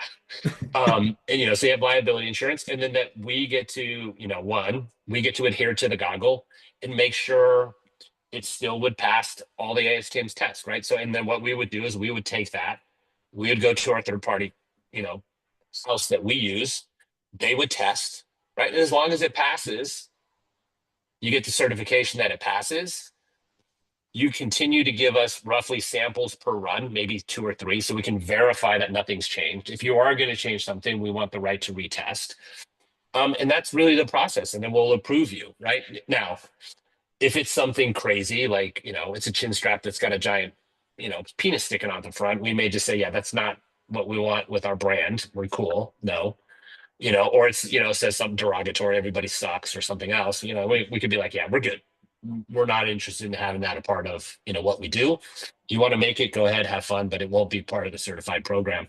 And then the only other stipulation that goes along with that is that, you pay for the testing, right? Because, you're going to make the money, not me, right? And I'm okay to help. I'm okay to get it there. But you got to pay the $3,500, and how we negotiate what that looks like, whether it's you give us some free product to sell or you just give us cash, whatever, right? Like we're up to talk to anybody. And I think, most people, I just say most people, some people give us a bad rap that we're this big bad guy. There isn't loaders out there that we don't license our IP for or have licensed our IP for so that they could be made, right? We've never held on to our little bubble, right? And said, these are all ours, you can't make anything. It's not the old days where everybody sued each other. We definitely try to protect our IP and will protect our IP if we feel people are violating it. But, long ago, we did a huge deal with Planet Eclipse because they do things the right way. And we licensed them the IP, right? And they licensed us some stuff. So it's the right way to do business regardless. And I realize everybody wants everything for nothing to do all these things, but I think what we all want is to be able to play paintball. And if we have a mess where people are getting hurt unnecessarily or in other things, and people go, man, I'm not sure I want to deal with this industry, right? I'm not sure I want to insure paintball fields because it seems unsafe. I'm not sure I want, or liability insurance becomes too expensive. Like all these things, they make people look in other industries that you don't think about, and they all go, yeah, we're out. If you don't have some of this infrastructure, you don't have a business. Even if we can make every paintball for a pen, for 1/10 of 1%, of a penny, and it can be super cheap and all these things, and we can play forever. If no one will do the back end stuff, insure paintball fields, open paintball fields, this, that, then anything else, then we don't have an industry. And that is why we are really overly protective, and probably to the point where people, are like, you're not fair, you're mean, you're whatever. But we do think about that thing. When you are the big guy in the industry, you have to think about that thing. I would argue everyone has a lot to lose because you can lose your business, but we have 300 employees, right? Have business, we have warehouses and facilities all over the US, Canada, Europe, right? Like, and I would argue 90% of the fields rely on us to do the right things so that they can have their fields, right? To get their service so they can do what they're supposed to be good at, which is get people to their field and show them a good time. And if all that breaks because we do a bad job, that's not good.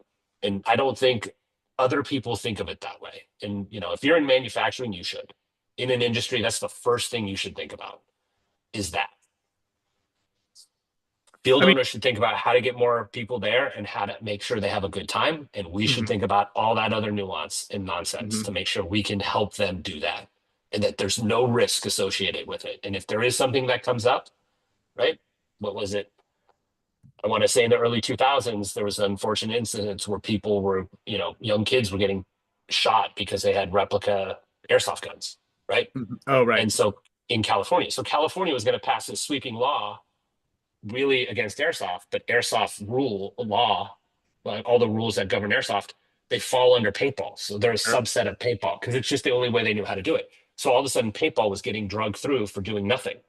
But we, the industry, it's one of the few times industry banded together, manufacturers, field owners, and everything. We raised, I don't know, a few $100,000. And you have to get lobby groups, you have to play the dirty game. And we were out in front of, the senators that were doing it, explaining paintball, explaining the differences, explaining why, if you want to do this to these guys, you got to really think about that. But, this is why we're different and we need to carve this out because we're not doing this, right? We are safe. And I people don't think about that. Not everybody understands that or knows those things. But, those things happen because, sometimes other industries just have a general unsafeness about them or unfortunate things happen. But, you can't get tagged along and you can't just say, well, because I want this from this dude because I like him and he made something in his garage that I think it's cool. And I don't know why everybody else can't have it, and this and this and this. And then a bunch of people get hurt or something goes wrong. And then, next thing you know, we're all going, man, we can't play paintball anymore. And It's bigger than the people need to be able to zoom out. It's bigger. Yes. It's bigger than just, oh, they're just the big bad guys. Like, For sure. First of all, protecting your IP, you absolutely need to do that. That's just, it's just business 101. And if you own any IP, you're probably like, he's absolutely right. If you don't, you're like, gosh, these jerks won't let paintball grow. But when you zoom out and you see it from your perspective, and it's important that we hear your perspective, because you mentioned something also early that's super important, is like, you're now a field owner, and you are partial of the reason that you are a field owner is not for another task that you need to do, but you want to have firsthand knowledge. So like running the biggest paintball company in paintball with more brands that you guys should have under your umbrella, but then also boots on the ground at a paintball facility so that you can understand what is going on. So like I said it earlier in the beginning of the show, is like you have your finger on the pulse, but it's not just understanding what's being shipped out your doors and what regions are buying the most. You're also there, boots on the ground, selling the paintballs and also paying the same price that everybody else is and not going for the cheapest crap that you can find. And it's important that everybody understands all that. And it's not just somebody sitting behind a big desk calling the shots from wherever it is. You're at the paint factory, making sure the paint's going to be good. That's shipping out for the winter, and the formula is going to be great for next year. You're at the factory. Where's the rest of your factories? But again, like you're all over the place, making sure that everything's great. Not just saying, hey, make sure this is good and let me know how it is. Hey, make sure this is great. When is this going to land? Cool. What's on the plate? Like you're actually over there making, and then you're also playing paintball. Like, which is, I'm sure it's just your friends. Yeah, I'm not actually doing it. I don't like it. I get it. No, I like it. I don't know if I'd call it playing paintball anymore. I go out there and flop around, but yeah. And look, I mean, you give me a lot of credit. I do go to all the places. I like to see what's going on, but I do have the benefit of working with, tremendous people. For as much as it pains me, Rathburn is a stud, and it's chaos that is what it is, but he's great. Opie is great. Like, and the professional guys that we have that no one ever sees, they're studs, right? Like they're real business people or they're real operators in whatever it is. And it's not a hobby, it's their life. So they take great pride in everything, and it's simple. And then Mark Johnson, my partner, in Giant, and he's great. He's there every weekend. He's got 3 other businesses, so, and he's got a paintball team that, manages to do cuckoo things at the wrong time. But we'll talk about that when I see you, Spicka, because I am going to move down to Texas for a little while. So I'm going to torture your ass. Yeah. I'm going to be Mark Johnson's assistant coach. You guys have Oh my God, I'm so glad you said like that, because on the top of my list, it says coaching ? Really? No, Yes, absolutely look at that not. right I'm not. there. I'm like, I'm dude, not is coaching. he? Come on, because we've No. obviously had the major shakeups in Dynasty, and you've been around for Oh longer. yeah. You've been waiting for our legs to sweep our legs for decades, and it was I like, figured oh, I it's was gonna getting the happen. call. I figured But I was getting the call I would to love coach. that too, because I never really got to talk to you that much. I mean, we kind of passed by, and talk a couple sentences, but never like always hear great things about you too, just as a besides the business side, but as a person, which I've never. No, he's not a great person. He's just a great businessman. It's erroneous. I'm a great person. You just have to be on the right side of me. Yeah. yeah. On the wrong side, I can be a bit of a dick. Can see that. Yeah. No, it's funny. Someone told. Go I ahead. talked to somebody the other day, and I won't say his name, but he was like, we were talking about doing some new business together. I mean, he had come and got paid for us at World Cup, and he had historically used other people and some other things, just for myriad reasons, not necessarily because we're the best or anything else. But in there, he goes, man, he goes, you are so much easier to deal with than people say. Ah, And I was like, yeah, I said, you know, I don't know why people still think I'm scary or something. I said, I haven't been in a fight since I was like 32 or something. I'm not even sure I know how to throw a punch anymore. Someone that's yelled because at everybody's so scared of you. They don't want to fight you.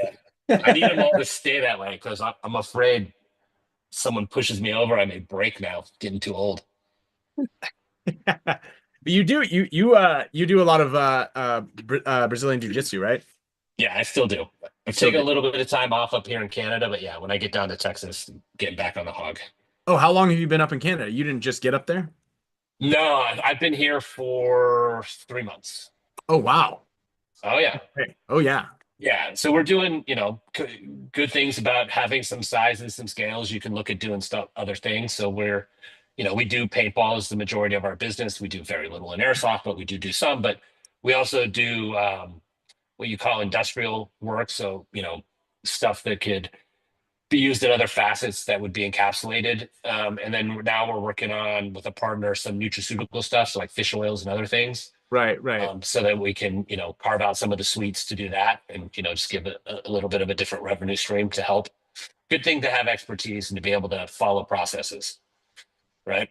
Because that's what you need. So we've been doing a lot of updating. We're looking at some, you know, again, like new processes, new things, you know, to try to, again, continue to improve the paint, the quality and the efficiencies that we get up there and get up there to really torture Opie and our plant manager more so than anything else. You know, to your point, walk in, go, are we done yet? Why is this not done? What about this? What about this? And they just say, go back to your office and sit there. Hey, it's Call cold in here. somebody else. Can we turn the heater up? Yeah. Yeah. They just go, but say, go call Rapper about sales. Leave us alone. That's great. Well, it's nice to see that you're again hands-on in there and passionate, right? You've been doing this for again 42 years. Yeah, something like that. Yeah. Unfortunately. Yeah. That's probably, yeah. Oh Yeah. my goodness. Yeah, if you think Long about time. it. I know because it just so happens that my birthday coincided when paintball was created. Which is, I don't know if it's a coincidence or not. But then you transition that to I'm 42 years old, so it's easier for me to do the math. And Yeah. I just assumed that you had your old whatever the Nell spot little things, and you were jamming the little balls in there, and had whippersnapper goggles or whatever they had back then. Shit, you back then you had UVEX shop goggles. They were just like, I don't know, they were whatever. They were not ASTM. They were not ASTM certified. No, there was no such thing back then. Nothing. It was the Wild West. Yeah. Definitely the Wild West. It sure was. All right. Well, yeah, anything else? Did I miss anything? You know, the news, the updates. You guys got a bunch of stuff that you're launching. Team support is going to be ramped up significantly. New paint formulas, hopefully going to be tweaked and ready to rock sometime mid 2025. You know, that program of making sure that everybody has access to the paint. You guys are going to be supporting a lot of the lower leagues, or sorry, the regional leagues. I don't want to call them lower leagues because I know the WCPPL is like the second biggest in the nation. Yeah. And it sounds like the ship is headed in the right direction, and it's pretty exciting to kind of obviously have Dynasty be a part of all that. Oh yeah, no, exciting. You know, definitely you guys have had some shakeups. That's pretty impressive. But you know, I'd expect you guys to still come out on top, you know. AC looks like you guys obviously you had some changes, but you guys finished strong, was good. You know, it looks like you got a good core group of people. Yeah. I mean, how about that, right? Like if you think, I remember leaving because I had to leave as your game spun out of control, Spicka, and like right after it was clear that Fit was going to win. It's like whoever wins this game is going to win the tournament. I thought so too. Yeah, because Ryan, you guys unfortunately had already lost to Impact, and I was like, yeah, for sure, whoever's going to win that wins this game. And I thought that probably right before the sort of the 4 dumb points in a row happened, right? Like the back and forth you guys came out strong, then they came back, and then they had the penalty, and then they came back and won again. I was like, oh yeah.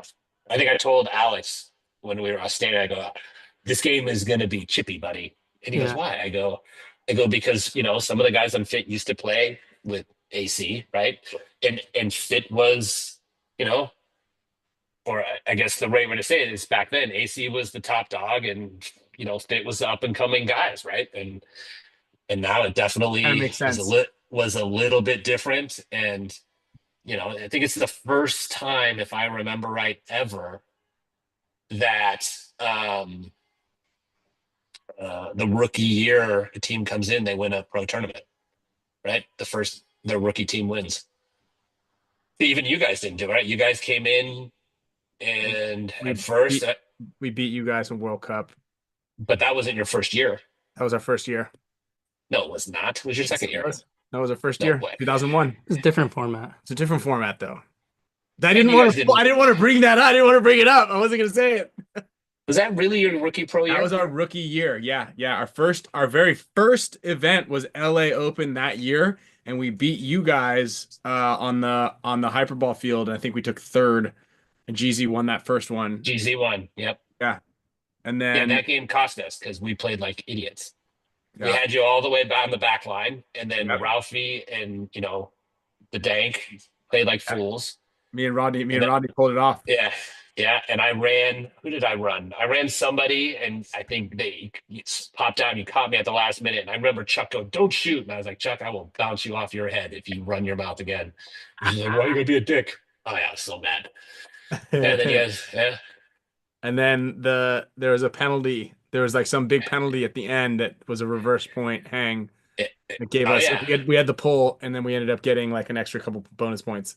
Yeah, that's what. So I think all we had to do in that World Cup is shoot. I want to say it was 6 or 7, right? It may have been 8ish, and we accomplished that, right? And that's why the game was over.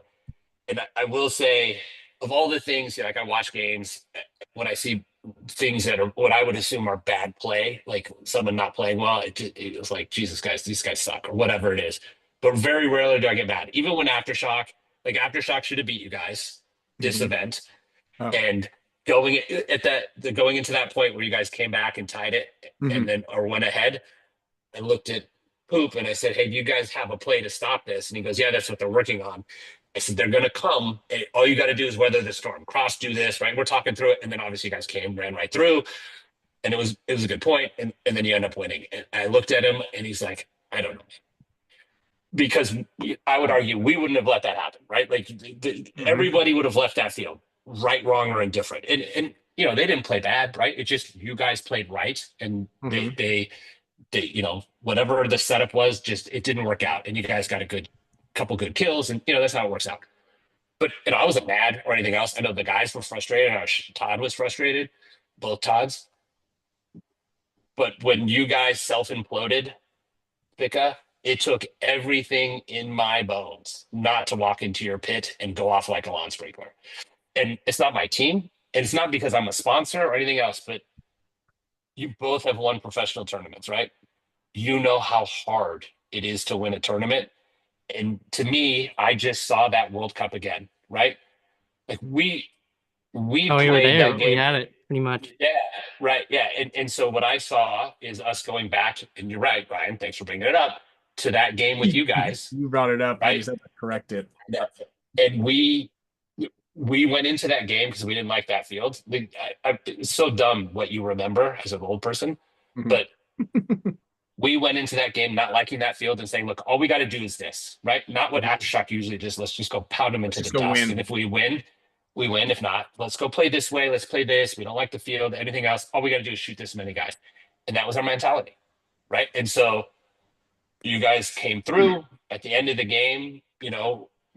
Ronnie was shooting people, right? He ended up getting shot. He gets a penalty.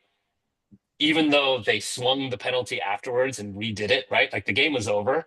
And then he goes, oh, yeah, this is a penalty. You got to redo it. And they changed the scorecard because they did do that, right? We didn't sign it. It- Don't sign. Remember, don't sign the scorecard, well, kids.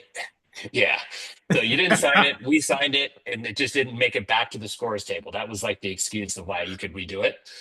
And, afterwards, we were all mad. And, I yelled at Ronnie. I remember this. And I remember as we've gotten older, you look back, it's not his fault, right? He was playing the game the way he knows how to play. We made a mistake as a team. Collective right? error. Yeah, he should have never been in the position to do that. But he was shooting people. He got caught up in the moment, and ultimately, that was whatever it was, World Cup number 6 gone. And at the time we were bitter, but then we came back and I think we beat you guys the next year and won again. Yep. But you know what I mean? Like in the moment, it's hard. But I was pissed, and I was like, I'm gonna stop over there. I was like, but what's that gonna do? And I also know what it's like. Yeah, but and it's only because it's hard. It's hard to win a pro tournament. It's hard to win your first pro tournament, let alone a second and third one. And then on top of it all, it's World Cup, which is you can make the argument the only tournament you got to ever win, and you have a career. Yeah, I won World Cup. No, sweet. Yeah. How many? I won one. How many have you won? None. Okay, then pound salt, right? Like. It's extremely hard to win a tournament, and World Cup is everybody's playing at the top of their game. And you said something that was so important and vital for people to understand that we've said it millions of times, but when the reason that these teams lose the fast points or the other team wins it is because one team is going in there not to lose. Their game plan is let's not lose this point. Fit had nothing to lose being down 2-0 against Impact. Impact is like, let's just go to our spots and let's not lose. Instead of being like, hey, let's ride. Yeah, keep doing what works, right? Like I will say this, that that's what you guys have always done well as Dynasty is you do what works and then you adjust, right? Like you guys are, because you played together for so long, great at adjusting. And then what I would say for World Cup 2 for AC was you guys had fixed all the little nuances that you had where you just kind of, well, this isn't working, we're just going to run in circles, and then nothing works and you kind of spiral out of control, which has been a little bit of your story for the first part of the year. You guys were disciplined, right? You played off each other and you guys rolled through people. You showed that you were a good team, right? Whether people thought that or not. And yeah, I really thought when you guys went up 2-0, I'm like, they're not going to just blow these guys out. There's no chance, right? It's just not going to happen. It's too late. They had a hard slug to get through, beating the Russians and some of these other teams that are good. So they showed they could come back. I was like, it's definitely not going to be 7-0, but so I knew it was going to be chippy. But you guys played good right up until that series, and then it was it's unfortunate, it happens. And then hopefully you guys learn from it. Obviously, you've got some changes and you got to hold the fill, but you got a good core, right? And the majority of them are in Texas, and they play a lot, and they like to play. And those are big deals. That'll help you guys. Sure. And yeah, I'm going to be watching. Yeah, always watching. Yeah. When he's done, he's like, all right, long day at work. I'm going to do? I'm going to go home and put on Go Sports, just watch some games and try to figure out. No, I'm just going to be sitting out there and practicing and just looking at Mark. And every time I'm like, hey, you should go do this. Hey, you should go do this. And Mark's like, hey, why don't you guys go do that? Just to see him. Just what poor Spicka's gonna be running laps up in front. Who's done my Mark? Who? And he's gonna look at me. Billy, stop fucking with them. Well, I'm gonna cross your name off the potential coaches list. We're filled now. We got Junior and Mike Tonka. We're dialed. That's good.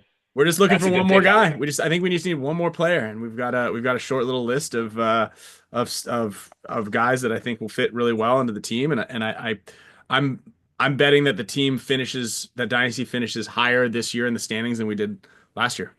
That's good. And we still got some wins. We can still squeak some wins out. Yeah, wins in us. Get out there and practice more. Plus, FRAIGE. Well, that's the thing. FRAIGE said he's going to take this year a lot more seriously, and he's like, I've got something to prove, and he's gonna he's in it. So you don't want to fuck with Alex when he's on. Oh no, fresh eggs is good. I always get mad. I'm like, hey, if you're not going to play, I'm not going to sponsor you guys. He's like, no, I've been practicing. They're good. That's I'm part of like, the deal. I didn't see here. that in the line. I didn't see that line item Yeah. being section 13.1. Roster must include Alex FRAIGE for the Yeah, duration like, of get the your ass year. out there. Yes. I like that. Alex FRAIGE, inflatable training partner. Steve, I'm gonna find that. I'm gonna figure that out for you. Exactly. All right. Well, hey, Billy, thank you so much. I appreciate you coming on. It's obviously a really cool perspective to get your, what you got going on and hear it from the horse's mouth, as they say, plus the decades of experience, the near, what do you call it? Half a century? We're getting Yeah, there. I We're know. getting there. Meter's in here. What do you think about Oh, getting Meter. Meter on Dynasty? Yeah. Oh, That'd be a great one. Good call. man, you can't Return my you call, can't- dog. you can't do that. I think Alex may come assassinate you. Well, they got Plus, Archie. I know he just got his boy back. What are you gonna do? That's what I'm saying. You're gonna keep breaking up the band. Now they Breaking them got up, they got all of them because well, they got Billy, Archie, and Meter back, right? Or No, I know. Archie back. That's gonna be a tough lineup to beat. Well, yeah, I guess we're just gonna have to find someone that's gonna fit in, that's gonna make our line a tough line to beat. This is true. True. We got Kyle. Kyle's good. Yeah. He doesn't. Kyle? We don't play on the same team. No, Kyle Berry. No, Oh, no, Kyle Berry. Kyle Okay, Berry. yeah. Oh, yeah. We got Kyle Berry. Yeah, he's solid. Yeah. Maybe he's good. I was supposed to call him today. Sorry, dude. Forgot to call you. He was on a road trip. He helps us with our. He's got a marketing company that helps paintball fields, and he helps us at Giant. So he was driving to Utah or something. So he came out to the field. We showed him some stuff so he can work on cool. some marketing ideas and other stuff. But Yeah. He's a wizard. He's a marketing wizard. Yeah. Well, thanks guys for having me. I appreciate it. And Thank you, like I Billy. said, we don't ever do everything right. We don't do everything wrong. And we do our best, to try to help the industry and anything else. And I would always say, if you have ideas, right, don't bring them to me unless you know me, because I come off as rude or gruff. I'm just kidding. If you have ideas, let us know, and we're willing to look or talk about anything. And I would say this, to anybody. I am blunt, probably to a point that is uncomfortable sometimes, and not just talking mean or whatever. I'm just like, no, the answer is A, and that's just the way it goes, right? For whatever reason. But if you have questions or want to know things like why we do things, like you brought up with the parts on the goggles and the rest, we don't try to be unfair. Obviously, we want to protect our company and protect the industry at the same time, and so we definitely have a view, and I don't think we always do a good job of explaining that, because sometimes these conversations are complicated. But if you ever have questions or want to know, and we will tell you. You may not like our answer, but we don't tend to make things up, and we don't tend to talk a lot of nonsense. We spend our time working on our stuff and looking at the industry and trying to help, not really talking about other people and do anything else, unless it's personally that we talk trash about everybody that played paintball against us. Do you want me to share your phone number? Ooh. Share Rathburn's. Share Rathburn's. Okay. That'll make Rathburn and his wife super happy. Oh man, that'd be great. That's the ultimate burn right there. If you want to burn the place down, Yes. be like, all right, hey, by the way, if you need any legal help or you want to just talk shit to Chris Shear, here's his phone number. He just left. Ooh, that'd be tough. Yeah. Just one last thing we are working on. We are excited. I think for JT, we're going to do a couple personal collections with some old players and some new guys that are out there. We're going to launch some collections, based on what players use and some other things and sort of their, their philosophies and things they like. It will all, at this point, be under the JT brand. We'll make those announcements here over the next really month to 2 months, but we've already had, I would say, some pretty good calls, some good design ideas, and some other things. So I think that we're pretty excited about that as well. And again, that goes back to working closer with players, finding a way to incentivize them to help to get new product out. And in that, they're just in the theme of giving back, they're working to help us, and they're going to get basically a cut of the proceeds that when we sell these things. So good way for players to make some money, and that are given or have been in the industry for a long time and have established a good name and and really have been loyal, I think, in a lot of ways to JT. So we're pretty excited about that too. It's definitely something that we haven't done in the past. But I would say we're taking a little bit of the lead maybe from the HORMESIS guys, doing something a little bit different. And you guys have done a great job over there. But yeah, there you go. Excited for that too. So we got a lot of cool things coming for 2025. So Trying. awesome. Oh yeah. Cool. Well, I appreciate it. Thank you again for jumping on. Oh, absolutely. Really? I appreciate it, guys. Thank you. Okay. Have a good night. Yep, you too. Ciao, boys. Later. All righty. So thank you, Billy. And Billy, you can hang up whenever you're. Oh, I'm working on it. I got to figure that part out. Just leave. All right. Big thanks again to Billy Ceranski. That was a cool, it's obviously good to like I said, get the industry's perspective on things. And then again, boots on the ground to show that not that it's just like, oh, do they care? Do they care about us? But it's like, he's not a bad guy. He's just like, it's a company that needs to make sure that paintball is moving forward in the best way. And then also on the JT front, that's good too, because I think I heard a lot this year, people just saying like, oh, why isn't there more JT masks? Like, why don't they make more? Why don't they do more stuff? So it's like they heard, they listened. Yep. And they're implementing it next year. And then we're ramping it up. And then there's also going to be the players collection thing, which is going to be kind of cool. I know Meter's going to be a part of that. Hopefully I get to be a part of it. Make some like really custom concepts that like identify the brand. Oh, nice. And the individual's brand. That's cool. And then yeah, guys, thank you everybody for sticking around. I know this is a little bit longer of an episode than we normally have. About a couple minutes, but it was a really good one, and it's big time, and we talked about a couple moves that were going on. We're gonna try to get Mike Bianca on the show coming up here soon. We got a whole off season. There are still moves that are going to be made. Yeah.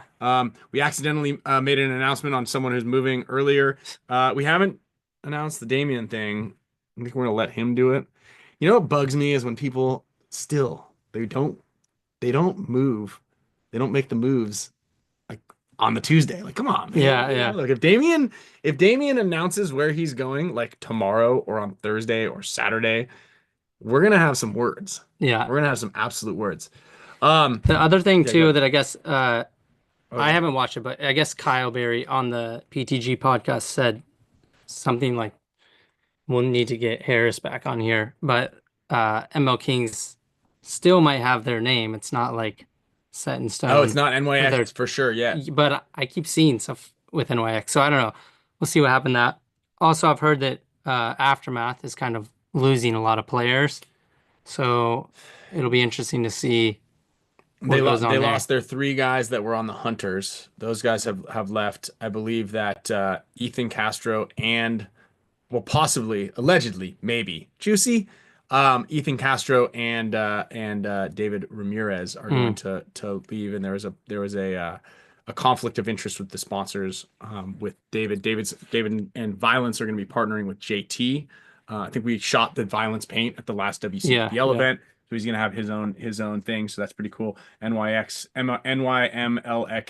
I think I've seen that like tattooed on somebody before. What are Hurricanes gonna do? Hurricanes, they're having tryouts this weekend. I know Mike Bianca's going to be out there to help them out with the tryouts. Oh, he is. Well, that's cool. Also, God, I almost forgot about this. The Paintball Combine. Registration's open for the Paintball Combine. I know Ryan Gray and Mike Bianca are going to be out there. Plus Kyle and I, Marcelo, Tyler, Nick Laval, Nick SLOWIAK. We're going to be out there. I want to say I heard last night on the coaches show there's only 20 spots left. And if you want your name on the back of the jersey, you've got to register before December 20th. But go check out paintballcombine.com, or is it Pro Paintball Combine? I think it's paintballcombine.com. If you are an eligible player for the U19 or U16, or your son or your daughter or anybody is, you're going to want to come to this event and go and try out. I need to get Rodney Squires to get Jake to go out there and try to make Team USA. But yeah, Tyler Harmon, myself, Nick Laval, Kyle Spicka, Marcelo, Kyle Berry, and Nick SLOWIAK will be out there along with Mike Bianca. Yeah, there he is. Kyle Breath, I think, is coming out. Heat 1. I think Kyle Breath's going to come out and defend his title. Kyle Breath is the overall West Coast winner. Let's see if he can go out to Texas and prove that he still got it. He's still got it, baby. So hopefully to see you out there, Kyle. And then yeah, the Juicy Ironman news kind of accidentally slipped out. If you haven't seen it, I'll let you go earlier in there, but we did get confirmation from somebody in Ironman.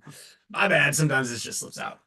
And then yeah, Dynasty still got a move to make. We still got one guy, minimum one player that we're gonna pick up. And who's it gonna be? 80% of you guys say it should be Meter. And I was one of those 80%. We got 73 votes. Everybody, we got 73 votes. We got 240 people in here. Let's all just go ahead and throw it in there. I say if we're over 75%, like it should be a guarantee. Like he's got Unanimous. Yeah, it should be unanimous. It's not yeah. Majority. Come on, 3/4. Rule somewhere. It's gotta happen. And then yeah, wild off season. So it's gonna continue into next week. We're really excited. I believe that hopefully we can wrap things up with the Dynasty, the Spicka Span charity raffle that's gonna go on. Someone's gonna win my NECTR course right here. Loader and tank I'm keeping, but and the barrel plug I'm keeping that too. But someone's gonna win that. That's a grand prize right there. That is an absolute grand prize. I'm gonna show it anyway. Just put it up like this so you can kind of see like just some of the colors and stuff. Oh, no trigger frame. I think it was fine because Maddie held it the other day. Yeah, I know. It's just I don't know what the deal is, but I don't want to get us just boot it off just yet. Ooh, we're down to 79%. So again, guys, thank you all for watching. I want to thank BFP Gear and Junior for supporting the show. Gen X Global and Arfon has been a huge support of the show. We've got pod caddies and pods that are going to be going out to winners as well. I'm going to paste the winners here in a second. Also, Pate's the law. Pate is tuned into the show. He's doing all the good work for everybody out there. You know, sure that it's going to snow somewhere. There's someone's roof's going to collapse. And you're going to need to file an insurance claim. And he is your guy. So hit him up if you guys have any insurance claims. And he'll negotiate, litigate, and help you guys weave through the intricacies of that over there. And then the boys from NECTR. Shout out, dude. Kyle's ripping it right now. This is getting me through the day. I surfed again today. And I'm telling you, when I have a NECTR, like, I feel much better. I pulled into a little barrel today. Got smoked, ate my kneecaps. But it was sick out there. It's so cold. All right, winners from today's show. You're getting pasted in here in the chat. Congratulations to the following guys. Oh, this is just a mess. C Powers. We've got Free Flow Technology, Little G from the Bean, Dalen Dellas, Chris Sawtell, Pasta, Peter Che, and STK Iron. What else we got? Is that it? Go buy a raffle ticket. Please, dynastypaintball.com, paintballcombine.com, dynastypaintball.com. And see you guys next week. Let's roll a commercial. Let's do it. See you guys.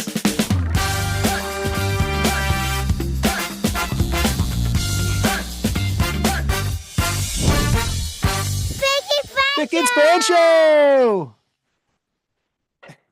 Hey guys, Gina here from BFPgear.com, and it is that time of year again, our favorite time of year. It's holiday giveaway time.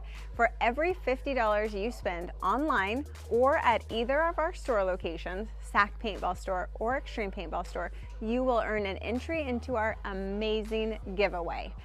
Unlimited entries, so every $50 you spend from now until December 31st will get you an entry. And what are we giving away, you ask? That was a good one. One lucky winner is going to win a year's supply of paintballs. You can talk. That means a case a week for 52 Billy, weeks. yeah, he was going That's on pretty for... awesome. I know. Four runners-up are going to get a case of month, so 12 cases. Another thing we're giving away are Mike's still hot. 10 custom setups. So 5 lucky winners are going to get JT custom setups. 5 lucky winners are going to get Empire custom setups. That is a goggle, a pod pack, a pair of pants, and a jersey. The jersey is going to have your name and number on it of whatever you select. So those are amazing prizes right there. We got a bunch more. So here's Mr. H to tell you about another one. Right, boys, we have a huge giveaway alert. HK Army and BFPgear.com, Extreme Paintball, SAC Paintball. We're doing a giant giveaway. You shop at any of those shops, there's gonna be 5 different gear bags filled to the brim. Come check this out. You're gonna get not only the gear bag, there's gonna be swabs in there, pod swabs, there's gonna be pods, speed loaders, eject harnesses, and KLR goggles. All this stuff will be in there, guys. Good luck shopping, and remember, BFPgear.com, Extreme Paintball, or SAC Paintball. You shop at any of those stores, you have a chance to win all this HK Army stuff. Good luck to everybody and have fun. Let's go! All right, so now you know about the free paint for a year, the custom gear setups, the awesome stuffed gear bag giveaway. Another amazing prize we are doing is the entire World Cup roster of Dynasty jerseys autographed by all the players. One lucky winner is going to get all of these jerseys. Now, we do have one last amazing prize to give away, and we're gonna go to Yosh from Field 1 so he can tell you all about it. We are extremely excited to be working with BFP Gear to offer a special edition Dynasty Signature Series Dragon Force. Basically, the experience here is gonna be, you're gonna get a raw dragon gun, we're gonna work with you on the anodizing, and then you're gonna have the option to come into the Field 1 shop and build it with me and our build team. Test it, package it right there with us. It's gonna be a really fun day and fun experience, and these markers really came out amazing. All right, everybody, so now you've seen all the amazing prizes we're giving away, from that year's worth of paint to that amazing Dragon Force custom built with Yosh. Who is the lucky winners going to be? Well, to make sure you have a chance to win, spend $50 or more online at bfpgear.com, at either one of our stores, SAC Paintball Store or Extreme Paintball Store, from now until December 31st. You will get an entry, again, for every $50 spent, unlimited entries, buy as much as you want, get all those chances to win, and we will be going live on BFP Gear's Instagram on January 3rd, 5 p.m. Pacific Standard Time, to pick all of our lucky winners. Hopefully, it's one of you. All right, everybody, and in case you're wondering why I had to make this entire video by myself, it's because the English guy, we had to let him go. So unfortunately, he's no longer with us. Happy holidays, everyone.